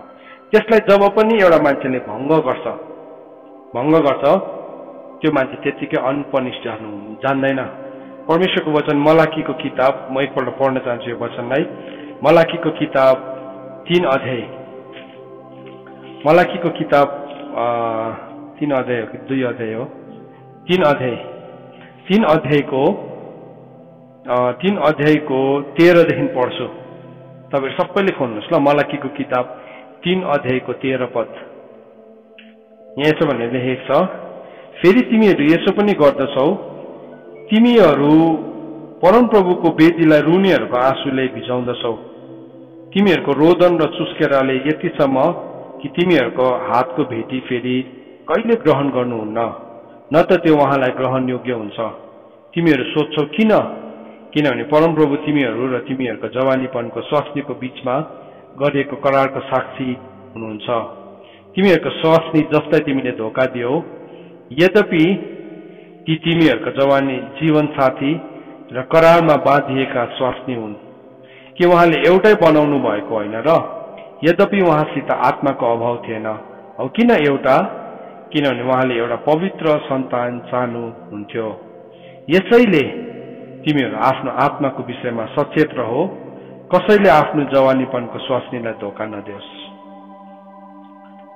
प्रभुले एकदमै सिरियसली भन्नुभएको छ, कसैले आफ्नो जवानीपनको स्वास्नीलाई धोका नदियोस्। तपाईँ त्यो व्यक्ति हुनुहुन्छ, आफ्नो पत्नीलाई चिट गर्दै हुनुहुन्छ, छल्दै हुनुहुन्छ नि, आज फर्किनुहोस्। That is a prison for you. त्यो चाहिँ नि तपाईँको निम्ति झ्यालखान हो। यस्तो झ्यालखान हो, बाइबलमा भनेको छ, त्यो झ्यालखानमा चाहिँ नि उसले आफ्नो जिन्दगी नै बर्बाद गरी पठाउँछ डल्लै। उसले नि एउटा केटीदेखि अर्को केटी बदलिँदै जाँदाखेरि उसलाई इन्जोय गरे जस्तो लाग्छ, तर त्यहाँ भएको सबै कर्सेसलाई चाहिँ उसले बोक्ने व्यक्ति हुन्छ, ऊ बोक्ने व्यक्ति हुन्छ। सो प्रभुले के गर्नुभयो? प्रभुले एकदमै सिरियसली बताउनु भयो, सिरियसली। सो जुनै पनि क्राइसिस आए नि, दुःखमा सुखमा, है त्यो प्रण गरेको छ नि त त्यो पवित्र वेदीमा, दुःखमा सुखमा साथ दिने, तर अब त्यो के गर्दैछ? भत्काउँदैछ। सो त्यो भत्काउँदै गर्दाखेरि चाहिँ त्यो व्यक्ति पनि झ्यालखानमा जान्छ, स्पिरिचुअल प्रिजनमा, अनन्तको नरकुण्डमा जान्छ। उसको छोराछोरीलाई, उसको परिवारलाई पनि उसले के गर्छ? त्यही ठाउँमा लान्छ। अन्त बाइबलले भनेको छ, तिमीहरू चाहिँ आफ्नो आत्माको विषयमा सचेत हव, सचेत हव। सो के भयो? सचेत भएन भने यो आत्मा कहाँ जान्छ? झ्यालखानमा जान्छ। सो प्रभुले यो कुरालाई भन्नुभयो। अब 4th कुरा हेर्नुहोस्, 4थो कुरालाई प्रभु यीशु ख्रीष्टले भन्नुभएको कुरा। 4थो कुरा उहाँले भन्नुभयो 33 देखि लिएर 37 पद। फेरि तिमीहरूले सुनेका छौ कि प्राचीन समयकोहरूलाई यसो भनिएको थियो, तँ आफैले झुटो कसम नखा, तर परमप्रभुको निम्ति आफ्नो प्रतिज्ञा पूरा गर। तर म तिमीहरूलाई भन्दछु, कसम खाँदै नखाऊ, न त स्वर्गको नाउँमा, किनकि त्यो परमेश्वरको सिंहासन हो, न त पृथ्वीको, किनकि त्यो उहाँको पाउदान हो, न त यरुशलेमको, किनकि त्यो महाराजाको सहर हो, न त आफ्नो शिरको किरा खाऊ, किनकि तिमी एउटा केशलाई सेतो कि कालो बनाउन सक्दैनौ। तर तिमीहरूको वचन चाहिँ हो भने हो, होइन भने होइन, यी भन्दा बढी चाहिँ दुष्टतर्फको हो। सो परमेश्वरको वचनले के भन्दैछ? तिमीले कुनै किसिमको कसम नखाऊ, कुनै किसिमको कसम नखाऊ। केसको नाममा कसम नखाऊ भन्दाखेरि चाहिँ तिमीले स्वर्गको नाममा पनि नखाऊ, परमेश्वरको सिंहासन हो त्यो, है पृथ्वीको नाममा पनि, किनभने त्यो उहाँको पाउदान हो, यरुशलेमको नाउँमा, किनभने त्यो महान राजाको सहर हो, अनि आफ्नै शिरमाथि हात राखेर पनि कसम नखाऊ, किनभने तिमीले आफ्नो शिरको केसलाई सेतो वा एउटा सेतो केसलाई सेतो वा कालो बनाउन सक्दैनौ। तिमीहरूको कुरा चाहिँ हो भने हो, होइन भने होइन। सो के गर्नुभयो परमेश्वरले? हाम्रो कुरामा, हाम्रो प्रतिज्ञाहरूमा हामीलाई इमान्दार हुन सिकाउनु भयो। हाम्रो भाकलहरूमा हामीलाई इमान्दार, कतिजना मान्छेको हो चाहिँ होइन जस्तै हुन्छ, होइन चाहिँ हो जस्तै हुन्छ, भाकल गर्छ।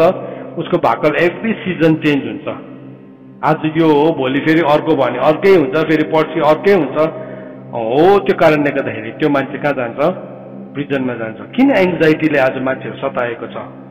किन मान्छेहरू डिप्रेसनले सताइँदैछ भन्दाखेरि चाहिँ नि केही उसले चेन्ज गरिरहेको छ भाकल। भाकल चेन्ज। सो परमेश्वरको अगाडि हामी जब पनि कुनै भाकल गर्छौँ नि, हामी इमान्दार हुनुपर्ने हुन्छ। हामी त्यसको मैले गरेको भाकलको म अर्को मान्छेलाई जिम्मा लाउन सक्दिनँ। I have to be faithful. म विश्वासले के भन्नुहोस्, किन भाकल गर्ने व्यक्ति म हो। हरेक कुरा त्यस्तै हो। परमेश्वरसँग जब पनि हामीले भाकल गरेका हुन्छौँ, हामीले पूरा गर्नुपर्ने हुन्छ। होइन भने चाहिँ हामी के गर्छौँ, हामी म्यानिपुलेट गर्छौँ। संसारमा त हाम्रो प्रक्सी हुन्छ, प्रक्सी सेटिङ भन्छ नि त्यसलाई। प्रक्सी गर्न सक्छ, हामी एउटाको बदली अर्कोलाई पठाउन सक्छौँ। परमेश्वरको अगाडि चाहिँ हुँदैन। परमेश्वरको अगाडि चाहिँ हामीले जे भाकल गरेका छौँ त्यसमा हामी उभिनु पर्ने हुन्छ। आज म तपाईँहरूलाई रिमाइन्ड गर्न चाहन्छु, तपाईँको कुन भाकलले गर्दाखेरि तपाईँ झ्यालखानमा पर्नु भएको छ? आज कुन भाकलले गर्दाखेरि तपाईँले यस भन्नुभएको कुरालाई नि नो भन्दै हुनुहुन्छ? आज कुन चाहिँ भाकल? परमेश्वरसँगको भाकल। मृत्युसँग पनि धेरैजना मान्छेले मतियारी गरेको हुन्छ। कतिजना मान्छे नि इमोसनमा आएर पनि मृत्युसँग गरेको हुन्छ मतियारी। त्यो अर्कै कुरा। परमेश्वरसँग गरेको भाकल के छ भने चाहिँ मृत्युसँग गरेको मतियारीलाई हामी यीशु ख्रीष्टको नाउँमा अनि रगतमा त्यसलाई हामी काट्न सक्छौँ। प्रभु यीशु ख्रीष्टले कलोसे 2:14 अनुसार त्यसको मूल्यलाई चुकाउनु भएको छ। तर परमेश्वरसँग गरेको भाकलहरू हाम्रो ओछहरू चाहिँ के हो? हामीले याद राखौँ त्यो कुरालाई। जब पनि एउटा मान्छेले नि त्यो भाकलसँग इमान्दार हुँदैन नि, त्यसले गर्दाखेरि पनि त्यो मान्छे झ्यालखानमा जान्छ। त्यसले गर्दा पनि त्यो मान्छे सताइन थाल्छ। किनभने आज उसको कुरा एउटा छ, भोलि अर्को छ। अन्त त बाइबलले भनेको छ तिमीहरूको कुरा चाहिँ हो भने हो, होइन भने होइन। त्योभन्दा बढी चाहिँ दुष्टतर्फबाटको। सो प्रभुले हामीलाई त्यो कुरा बताउनु भएको छ। जस्तै प्रेसर आयो भने पनि, अब बाइबलमा के भनेको छ, धर्मात्माले चाहिँ के गर्छ, आफ्नो हानि हुँदाखेरि पनि उसले आफ्नो कुरालाई बदलिँदैन। हितोपदेशको किताब भजन सङ्ग्रहको किताब 15 अध्यायमा बताएको छ होइन, उसले आफ्नो हानि हुँदाखेरि पनि होइन, कतिमा 15 अध्यायमा बताएको छ कि उसले आफ्नो हानि हुँदाखेरि पनि आफ्नो कुरा बदलिँदैन। पढौँ ल हामी। भजन सङ्ग्रह 15 अध्यायको 4 पदमा लेखेको छ। हेर्नुहोस् है, यसरी लेखेको छ, जसको आँखामा बेकममा मानिस तुच्छ हुन्छ, तर परमप्रभुको भय मान्नेहरूलाई चाहिँ त्यसले कदर गर्छ। जसले आफ्नो हानि हुँदा पनि खिबिया खाएर कुरा बदलिँदैन। उसको यस चाहिँ यस हो, उसको नो नो हो। सुन्दैछ? सो कतिवटा मान्छेले कसमहरू खान्छ अनि के गर्छ, परमेश्वरसँग भाकल गरेको हुन्छ अनि त्यो भाकललाई खेलाइची गरिरहेको हुन्छ।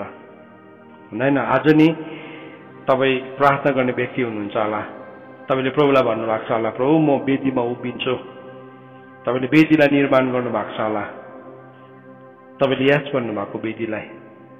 तपाईँले खेलाइची नगर्नुहोस्, उसले मलाई साथ दिएन, त्यसले साथ दिएन, यसले साथ दिएन नभन्नुहोस्। प्रभुलाई तपाईँले यो भन्नुभएको होला, त्यसले साथ दिएन, फलानुले साथ दिएन भनेर नि तपाईँ त्यो कुरालाई बदलिने कोसिस नगर्नुहोस्। त्यसले त्यो एउटा मान्छे कहाँ पुग्छ? त्यसले एउटा मान्छे चाहिँ झ्यालखानमा पुग्छ। जिम्मा दिनु पाउनुहुन्न तपाईँले अरूलाई। जबसम्म प्रभुले तपाईँलाई त्यहाँ उभिनु पर्ने हुन्छ। हामी यहाँ सेवकाई गर्दैछौँ नि, हामीले अनुभव गरेको कुरा म तपाईँलाई बताउँछु आज। हामी यहाँ सेवकाई गर्दैछौँ अनि यहाँ सेवकाई गर्दैछौँ, हामीलाई प्रभुले वेदी दिनुभयो, हामी प्रार्थना गरिरहेको छ, यहाँबाट हामी यताउति सरेको छैनौँ। अनि धेरैपल्ट मान्छेहरू नि हामीसँग रिसाउँछ, ती डल्लो पर्लाई, ती कुहिएलाई, ती उयो भएर जालाई, डरलाई, ती जडा गाडलाई भनेको न। खासमा चाहिँ नि परमेश्वरसँगको हाम्रो भाकल हो। अनि एउटा सेवक भएपछि चाहिँ के हुन्छ भने मान्छेले चाहिँ अब त्यो पनि उसले नै गर्नुपर्छ, त्यो पनि उसले नै गर्नुपर्छ, अनि नगर्दाखेरि बुझ्दैन। मेरो अनुभव मैले तपाईँलाई भनेको, मेरो अनुभव तपाईँलाई सेयर गर्दैछु। बुझ्दैन उसले। अब प्रभुसँगको भाकल हो नि त, प्रभुसँगको भाकल। अनि ऊ त्यहाँ नजाइदिँदा, त्यहाँ नगरिदिँदाखेरि हो गर्दैन हो। प्रभुको सेवक भएर पनि यस्तै हुन्छ। मान्छेको के एक्सपेक्टेसन हुन्छ। आज नि तपाईँहरूलाई म एउटा कुरा क्लियरली भन्न चाहन्छु, परमेश्वरसँगको हाम्रो भाकल हो। जबसम्म परमेश्वरले नि यहाँबाट निस्कि भन्नुहुन्न, हामी निस्किँदैनौँ नि त। किनभने परमेश्वरसँग भएको कुरा हो। कतिजनाको एक्सपेक्टेसन चाहिँ अर्कै खालके हुन्छ। एउटा सेवक छु, आज तपाईँले नि एउटा मान्छेले परमेश्वरसँग भाकल गरेर बसेको छ भने नि त्यो कुरालाई अनर गर्न सिक्नुहोस्। हामी सिकौँ यो कुरालाई, उसले परमेश्वरसँग गरेको भाकल हो। अनि जब हामी अनर गर्छौँ त्यसलाई, हामी पनि सम्मानित हुन्छौँ। होइन भने चाहिँ सेवकहरू हामीले यस्तो पनि अनुभव गरेको छौँ। यहाँ थुप्रो सेवक गर्ने भाइ बहिनीहरू छ, मान्छेहरूले घर सर्दाखेरि नि लु एउटा भारी बोक्ने मान्छे पाएन, लु त झट्टै पठाइदेऊ सेवकहरूलाई। अनि छक्कै पर्छौँ हामी कोही बेला है। हामी भारी बोक्नु सक्दैन भनेको होइन, हामी यहाँ भारी बोक्छौँ, हामी आफ्नो भारीहरू बोक्छौँ, त्यो गर्नु पर्यो भनेर भनेको होइन। तर कोही बेला नि मान्छेको आशा चाहिँ त्यस्तो हुन्छ, तिमी गएर त्यो लाइनमा उभिदेऊ, तिमी सेवक हो नि त, तिमीले त काम नपाएर सेवा गरेको हो, त्यसले गर्दाखेरि तिमीले त उभिनु पर्यो नि लाइनमा। हामी त बित्ती छौँ। कतिजना मान्छेले त्यसो गर्छ, कतिजनाले भारी बोकेर पठाउँछ, भारी बोकेर पठाउँछ। एक दिन म एउटा ठाउँमा गएको थिएँ, सेवाकामा यति हाल्दैछ मेरो गाडीमा नि भारी, मान्छे बस्ने ठाउँ पनि छैन। अन्त यति साह्रो अब त्यो मैला भारी बोकेर आयो हामीले। अनि त्यो भारी ल्याएर चाहिँ मैले उसको छोरालाई फोन गरेँ, भने भाइ तिम्रो आमाले यो सामान पठाएको छ, लिनु आऊ त भन्दाखेरि त छोरा आउनु भ्याउँदैन अरे, छोरा आउनु भ्याउँदैन। आमाले मलाई फोन गरे एकछिनतिर, तपाईँले कस्तो मेरो छोरालाई बोलाएको, बित्ती छ मेरो छोरा, तपाईँलाई थाहा छैन अरे। छक्कै परेँ म, मेरो सिन्सियर कुरा, म रिसाएको होइन यो, सेवकबाट मान्छेले के सम्झिन्छ भनेर नि छक्कै परेँ म एकछिन चाहिँ। अनि छक्कै परेँ। अन्त म सेवक हो तपाईँलाई थाहा छैन त भन्नु मन पर्यो। तर अब बाइबलमा नाकले भुइँ छुनु भनेको छ नि त है, केही पनि भनेन भन्नु चाहिँ।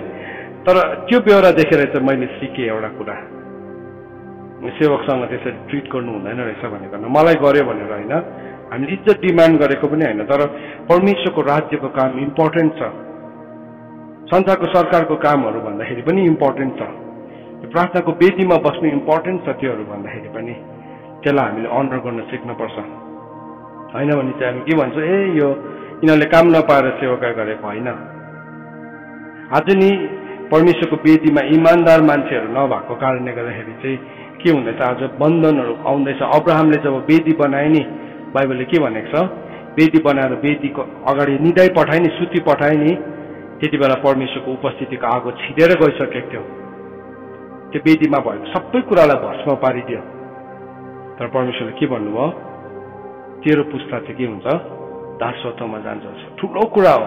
आज म तपाईँहरूलाई भन्न चाहन्छु, तपाईँहरू जतिजनाले वेदी बनाएर बस्नु भएको छ, यो खेलाइसी कुरा होइन, इमान्दार हुनुहोस्, इमान्दार हुनुहोस् तपाईँ त्यससँग। किनभने त्यो चाहिँ के हो, परमेश्वरसँगको भाकल हो, परमेश्वरसँगको भाकल हो। प्रभुले त्यही मान्छेलाई खोज्दै हुनुहुन्छ जो चाहिँ धाँधोमा उभिन्छ भन्नुभएको, उभिनु भन्नुभएको छ। कोही बेला हामी प्रार्थना गर्न सक्दैनौँ कि तर भएर गएर उभिनै मात्रै पनि पर्ने हुन्छ, किन, परमेश्वरसँगको भाकल हो। सो ओथ हाम्रो ओथहरू, हाम्रो भाकलहरू गर्दै गर्दाखेरि हामी होसियार हुनुपर्छ। अनि बाइबलले भनेको छ तिमीले भाकल गर, त्यसलाई पुरा गर भनेको छ।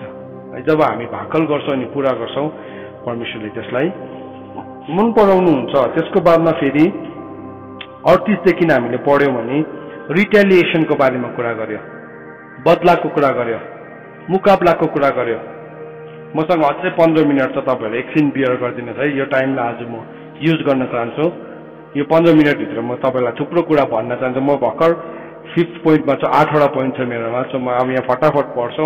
38देखि लिएर 42 पदसम्म भनेको छ, तिमीले दुष्टको मुकाबला नगर भनेको छ है। आँखाको बदली आँखा, दाँतको दाँत बदला दाँत। तर 39मा हेर्नुहोस्, तर म तिमीहरूलाई भन्दछु दुष्टहरूको मुकाबला नगर, रिटेलिएट नगर भनेको छ, मुकाबला नगर्नु भनेको छ।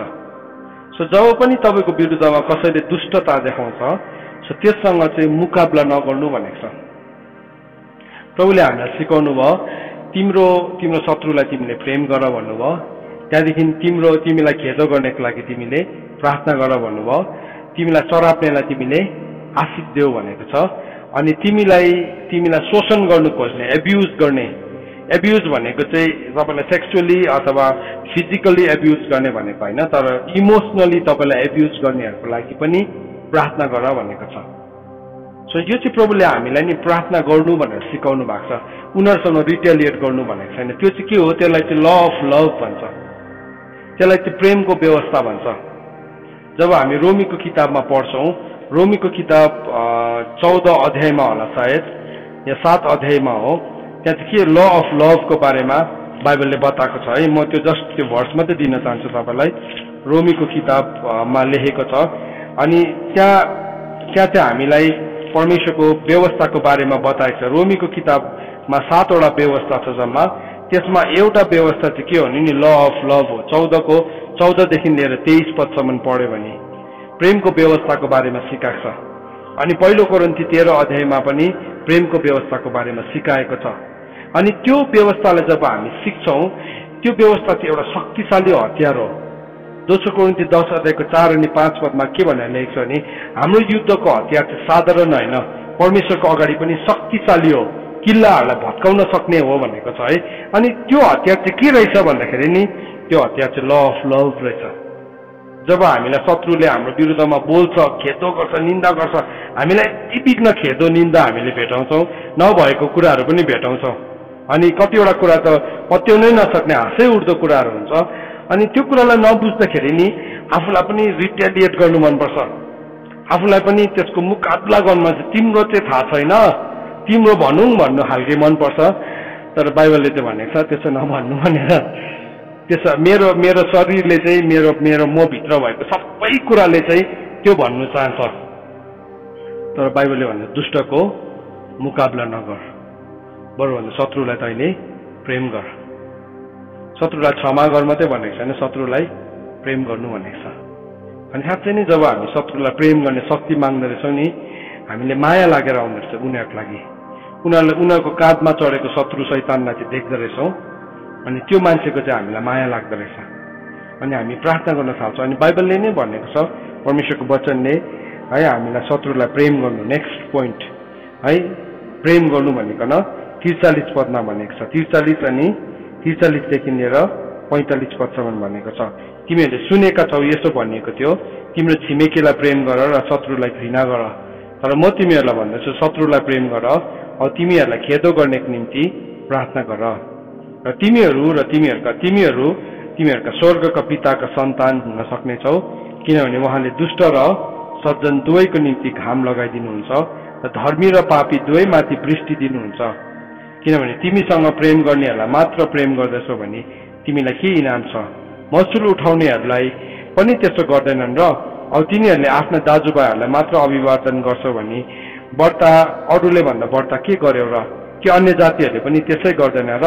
यसकारण जस्तो तिमीहरूको पिता स्वर्गको पिता सिद्ध हुनुहुन्छ त्यस्तै तिमीहरू सिद्ध हो। सो हामीले प्रेमको परिभाषा सिकिरहेको छ अलरेडी। तपाईँ न्यू बिलिभर्स फेलोसिप भित्र हुनुहुन्छ भने हामीले प्रेम के हो, प्रेम के होइन भनेर पहिलो कोरिन्थी 13 अध्यायले हामीलाई सिकाएको छ। सो अघि हामीले रोमीको किताब 14 अध्यायको 14 देखि लिएर 23 पदमा गएर हेऱ्यो भने त्यहाँ पनि प्रेमको व्यवस्था दिएको छ। त्यो प्रेम गर्नु भनेको चाहिँ शत्रुलाई अब हामीले चाट्दै हिँड्नु भनेको होइन। तर त्यसको अर्थ चाहिँ के हो भन्दाखेरि चाहिँ हामीले त्यो प्रेमभित्र भएको हरेक कुरा गर्छौँ उसको लागि। प्रेम चाहिँ खराबीमा त कहिले पनि प्रसन्न हुँदैन है। प्रेम खराबीमा प्रसन्न हुँदैन। प्रेमले असल कुरालाई राख्छ। प्रेमले खराबीको वास्ता गर्दैन, हिसाब राख्दैन। सो शत्रुलाई प्रेम गर्नु भने शत्रुले मेरो विरुद्धमा जति खराबी राख्दै बोल्दैछ म त्यसको हिसाब राखिराख्दिनँ। त्यो मेरो जिम्मा होइन, त्यो मेरो जिम्मा होइन। तर जब म उसको लागि प्रार्थना गर्छु, प्रार्थना चाहिँ हामी आफ्नो प्रियहरूको लागि मात्रै गर्न सक्छौँ नि त। तपाईँलाई मन नै नपर्ने मान्छेको लागि त हामी प्रार्थना गर्दैनौँ नि, हामी के गर्छौँ? निन्दा गर्छौँ नि त। हामी डिनरमा बस्यो भने के गर्छौँ? फलानाले यस्तो भन्यो, फलानाले त्यस्तो भन्यो। त्यो चाहिँ एक्सप्रेसन हो, मैले उसलाई शैतानको हतियार चलाएको, शैतानको हतियार नै चलाइरहेको छु। तर जब हामी त्यस्तो निन्दा आउँछ अनि हामी त्यो निन्दालाई बन्द गर्छौँ अनि हामीले उसको लागि प्रार्थना गर्छौँ, यो वचन सम्झिन्छौँ है, परमेश्वरले धर्मी र दुष्ट दुवैजनालाई घाम लगाइदिनुहुन्छ। यो गर्दै गर्दाखेरि चाहिँ नि हामी आफै लिबरेट हुन्छौँ, हामी आफै स्वतन्त्र हुन्छौँ। एक दिन के हुन्छ, तिनीहरूको हल्ला, उनीहरूले हाम्रो विरुद्धमा गरेको कुराहरू आफै बन्द भएर जान्छ, आफै मेटिएर जान्छ। गएन भने पनि हामीले त्यो कुराको इनाम पाउँछौँ। अनि हामीले एउटा कुरा सिक्नुपर्छ सधैँ नै, यो पृथ्वीमा हामीले न्याय पाउँदैनौँ, पृथ्वीमा चाहिँ हामीले न्याय पाउँदैनौँ। अब नम्बर 7th पोइन्ट हेर्नुहोस्, 7औं पोइन्ट चाहिँ प्रभुले भन्नुभयो अनफर्गिभनेस।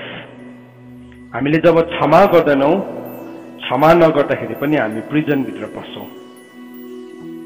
मत्तीको किताब 18 अध्यायमा 21 देखि लिएर 30 पदसम्म हामीले गएर पढ्यो भने त्यहाँ अनफर्गिभिङ सर्भेन्टको विषयमा प्रभुले एउटा उखान भन्नुभयो। अनि त्यो उखान हामीलाई थाहा छ, एउटा राजाले एउटा मान्छेले यति बिघ्न ऋण लागेको थियो, त्यसको हिसाब माग्दाखेरि के गर्ने, त्यो मान्छेले हात जोडेर भन्यो मलाई माफ गरिदिनुहोस् है, म तपाईँलाई मलाई समय दिनुहोस्, म एक एक पाइ चुक्ता गरिदिन्छु। जो चाहिँ असम्भव थियो, हुनै सक्ने थिएन, राजाले चाहिँ माया गरेर के गर्यो, उसलाई माफ गरिदियो। तर त्यो मान्छे झ्यालखानबाट बाहिर निस्केर जाँदै गर्दाखेरि चाहिँ उसले आफ्नो साथीलाई भेटायो जसले चाहिँ उसकोबाट थोरै ऋण लिएको थियो। अनि उसले पनि आफ्नो साथीको घाँटी अठ्यायो अनि भन्यो मेरो ऋण निकाल। अनि साथीले पनि त्यही भन्यो मलाई माफ गरिदिनुहोस्, मलाई माफ गरिदिनुहोस्, मलाई केही समय दिनुहोस्, म तिर्दिन्छु। तर यसले चाहिँ माफ गरेन। उसले के गर्यो, उसले अठ्याएर लगेर झ्यालखानमा हालिदियो। त्यो खबर चाहिँ राजाकोमा पुग्यो। राजा चाहिँ परमप्रभु हुनुहुन्छ, त्यो पहिलो व्यक्ति म हो अनि अर्को व्यक्ति चाहिँ मेरो विरुद्धमा काम गर्ने व्यक्ति हो। अनि मसँग शक्ति ताकत हुँदाखेरि चाहिँ म उसलाई कस्तो व्यवहार गर्दैछु, त्यो खबर चाहिँ राजाकोमा पुग्यो। अनि के भयो, राजाले त्यो मान्छेलाई पक्रियो। उसलाई मात्रै पक्रेको छैन, बाइबलमा के भनेर लेखेको छ भने त्यसलाई, त्यसको पत्नीलाई, त्यसको छोराछोरीलाई। हेर्नुहोस् ल, जब एउटा मान्छेले नि क्षमा गर्दैन नि त्यसको इफेक्ट चाहिँ हाम्रो सम्पूर्ण परिवारमा हुन्छ। त्यसले चाहिँ सम्पूर्ण परिवारलाई नै झ्यालखानमा हाल्छ। यो झ्यालखान चाहिँ हाम्रो सेन्ट्रल जेल होइन, हाम्रो सहरको जेल होइन, हाम्रो राज्यको जेल होइन, तर यो शैतानको झ्यालखान हो। अनि त्यो झ्यालखानमा पसेपछि चाहिँ के हुन्छ, त्यहाँ चाहिँ के भर्डिक्ट आयो भन्दाखेरि चाहिँ जबसम्म त्यसले के गर्दैन, अन्तिम पाइ तिरिसक्दैन तबसम्म चाहिँ झ्यालखानमा पस्छ। सुन्नुहोस् है।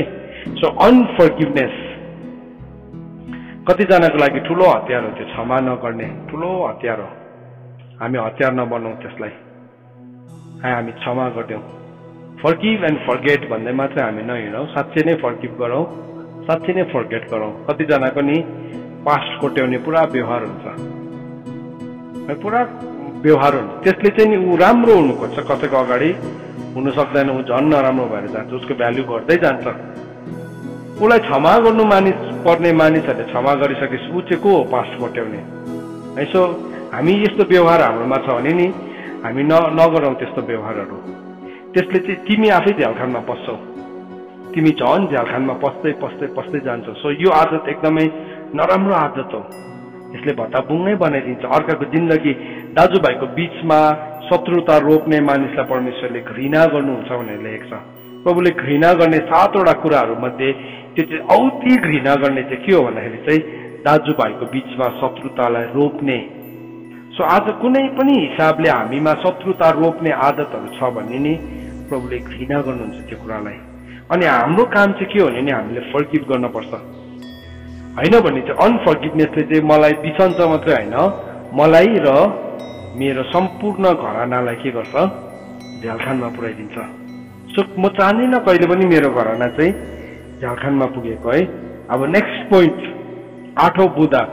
8औं बुँदा चाहिँ के कुराले गर्दाखेरि चाहिँ मान्छे झ्यालखानमा पुग्दो रहेछ भन्दाखेरि चाहिँ अरूहरूको सफलता देखेर ईर्ष्या गर्नुले।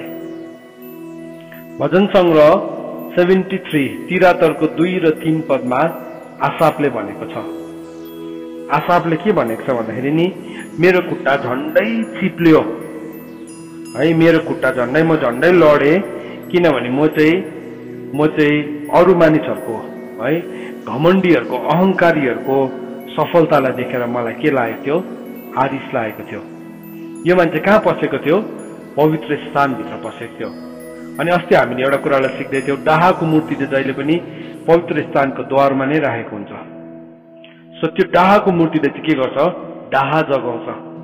सो अरूको सफलतालाई देखेर जब हामी आरिस गर्न थाल्छौँ नि, आरिस गर्न थालेपछि हामी गलत शब्दहरू बोल्न थाल्छौँ, उसलाई कसरी खसाल्ने भन्ने कुराहरू हामी गर्न थाल्छौँ। त्यसले चाहिँ कहाँ पुर्याउँछ भन्दाखेरि चाहिँ त्यसले चाहिँ हामीलाई झ्यालखानमा पुर्याउँछ। तपाईँको साथी सफल भयो, परमेश्वरले नि उसलाई ठुलो सेवकाई दिनुभयो, उसलाई ठुलो मिनिस्ट्री दिनुभयो, अथवा उसको जीवनमा ऊ तपाईँभन्दा पहिला छ, दौडमा अगाडि छ भने त्यसमा हामी आरिस गर्नुपर्ने केही कुरा नै छैन। किनभने बाइबलले भन्छ बेग कुदाइले दौड नै जितिँदैन, समय र अवसरले पो त्यसलाई तय गरेको हुन्छ त है। सो बाइबलले यसरी पनि भन्छ, यौनाको किताब 3 अध्यायको 27 पद, यौनाको किताब 3 अध्यायको 27 पदले भन्छ माथिबाट दिएको छैन भने कसैले पनि केही कुरा पाउँदैन। माथिबाट दिएको छैन भने चाहिँ कसैले पनि केही कुरा पाउँदैन है। त्यसरी भने नि, John answered, a person cannot receive even one thing unless it is given to him from heaven.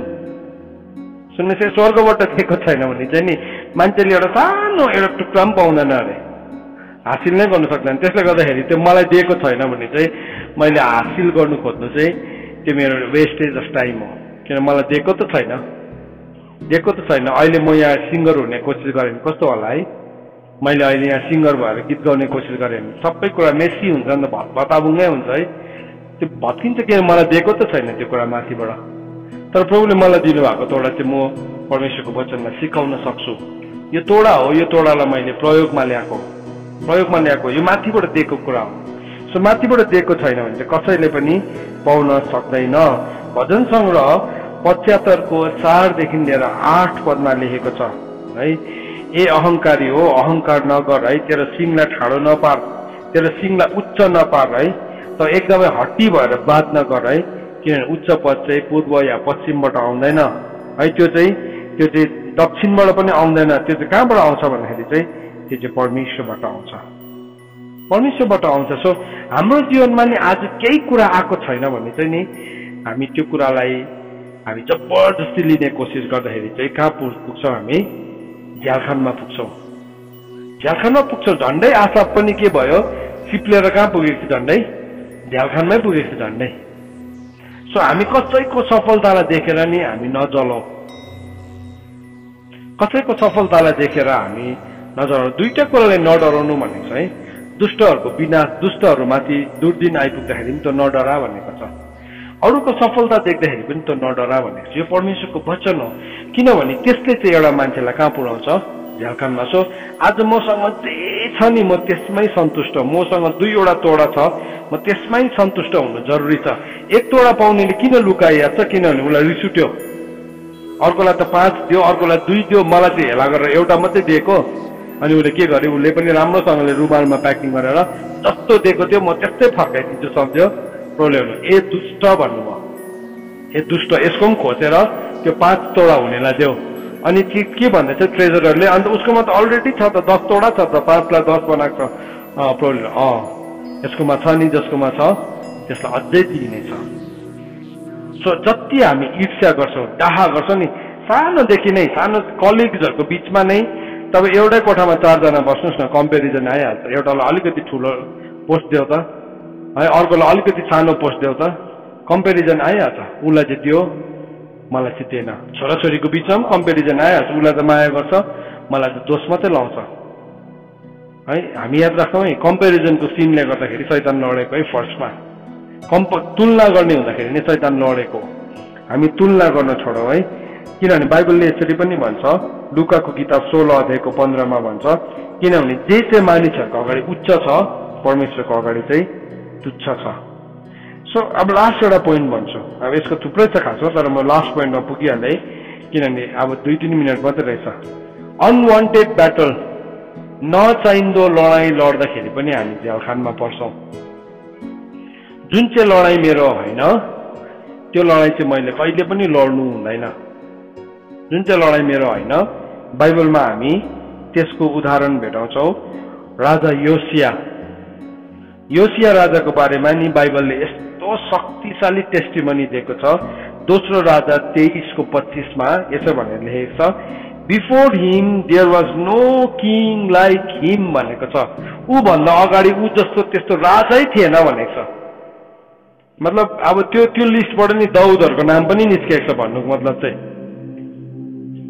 योसिया जस्तो राजै थिएन अरे, राजा ऊ जस्तो अरू राजै थिएन अरे। जसले चाहिँ के गरे अरे, who turn to the Lord with all his heart, जो चाहिँ आफ्नो सारा हृदयले परमेश्वर कहाँ फर्केको थियो, and with all his soul and with all his might है।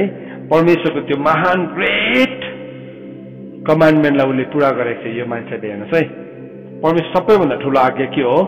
हे इजरायल सुन, परमप्रभु एउटै हुनुहुन्छ। व्यवस्थाको किताब 6 अध्यायको 4 पदमा लेखेको छ, तैँले आफ्नो परमप्रभु परमेश्वरलाई आफ्नो सारा हृदयले, आफ्नो सारा समझले, आफ्नो सारा शक्तिले प्रेम गर। अनि त्यो एक्ज्याक्ट विटनेस चाहिँ नि कसको लागि दिएको छ? राजा योसियाको लागि मात्रै दिएको छ बाइबलमा, अरू कुनै राजाको लागि पनि दिएको छैन। यस्तो शक्तिशाली राजा थियो, यति साह्रो शक्तिशाली राजा थियो। तर के भयो त? तर उसले एक दिन के भयो? उसले नचाहिने लडाइँ लडेको छ। दोस्रो इतिहास 35 अध्यायको 20 देखि लिएर 24 पद। दोस्रो इतिहास second chronicles worse 35 20 to 24 20 to 24। तपाईले बुझ्नुहोस्, नचाहिने लडाईँ लड्नु हुँदैन। तपाईले जुन लडाईँ तपाईको हैन नि लड्नु हुँदैन। कोही बेला हामी कसैको मन राखिदिनुको लागि, कसैसँग मित्र भइदिनुको लागि, कसैसँग हामी कुनै के भइदिनुको लागि नि हामी त्यो लडाईँ लड्छौँ, आफै मारि पठाउँछौँ।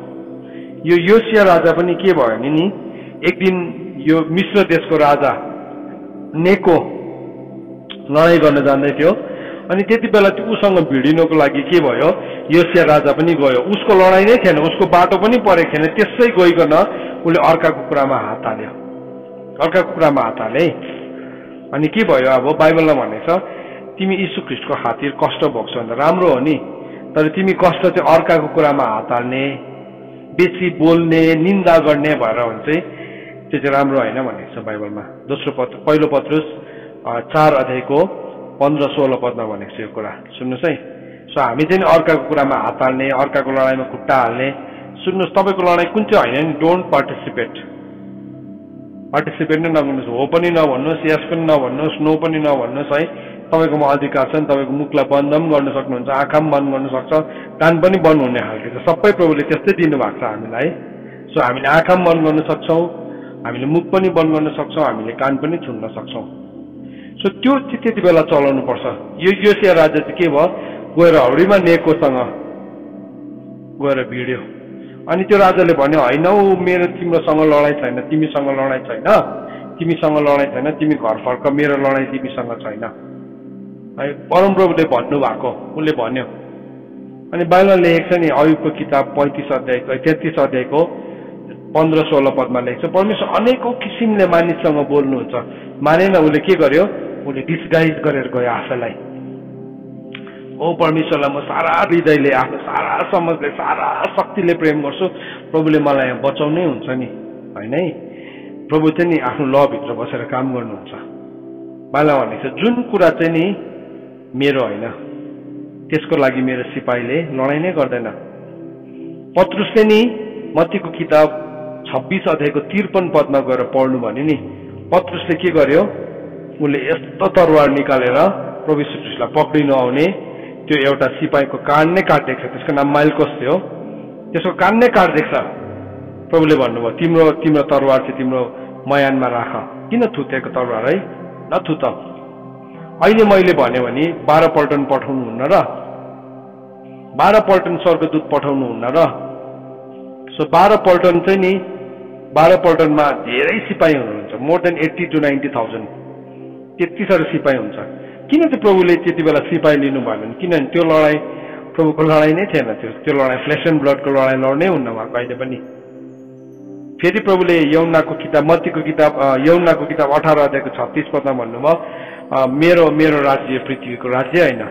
यदि मेरो राज्य चाहिँ पृथ्वीको राज्य हो भने चाहिँ मेरो सेनाले, मेरो सेवकहरूले चाहिँ मलाई यो यहुदीहरूको हातमा पर्नु दिने नै थिएन। तर मेरो राज्य त पृथ्वीको राज्य होइन भन्नुभएको छ। सो जुन लडाईँ नि हाम्रो होइन नि, हामी पर्नु हुँदैन त्यो लडाईँमा, हामी वाइज हुनुपर्छ। अन्त त भनेको छ परदेशीको जमानी बस्नेलाई चाहिँ नचिनिने मानिसको रूपमा राख।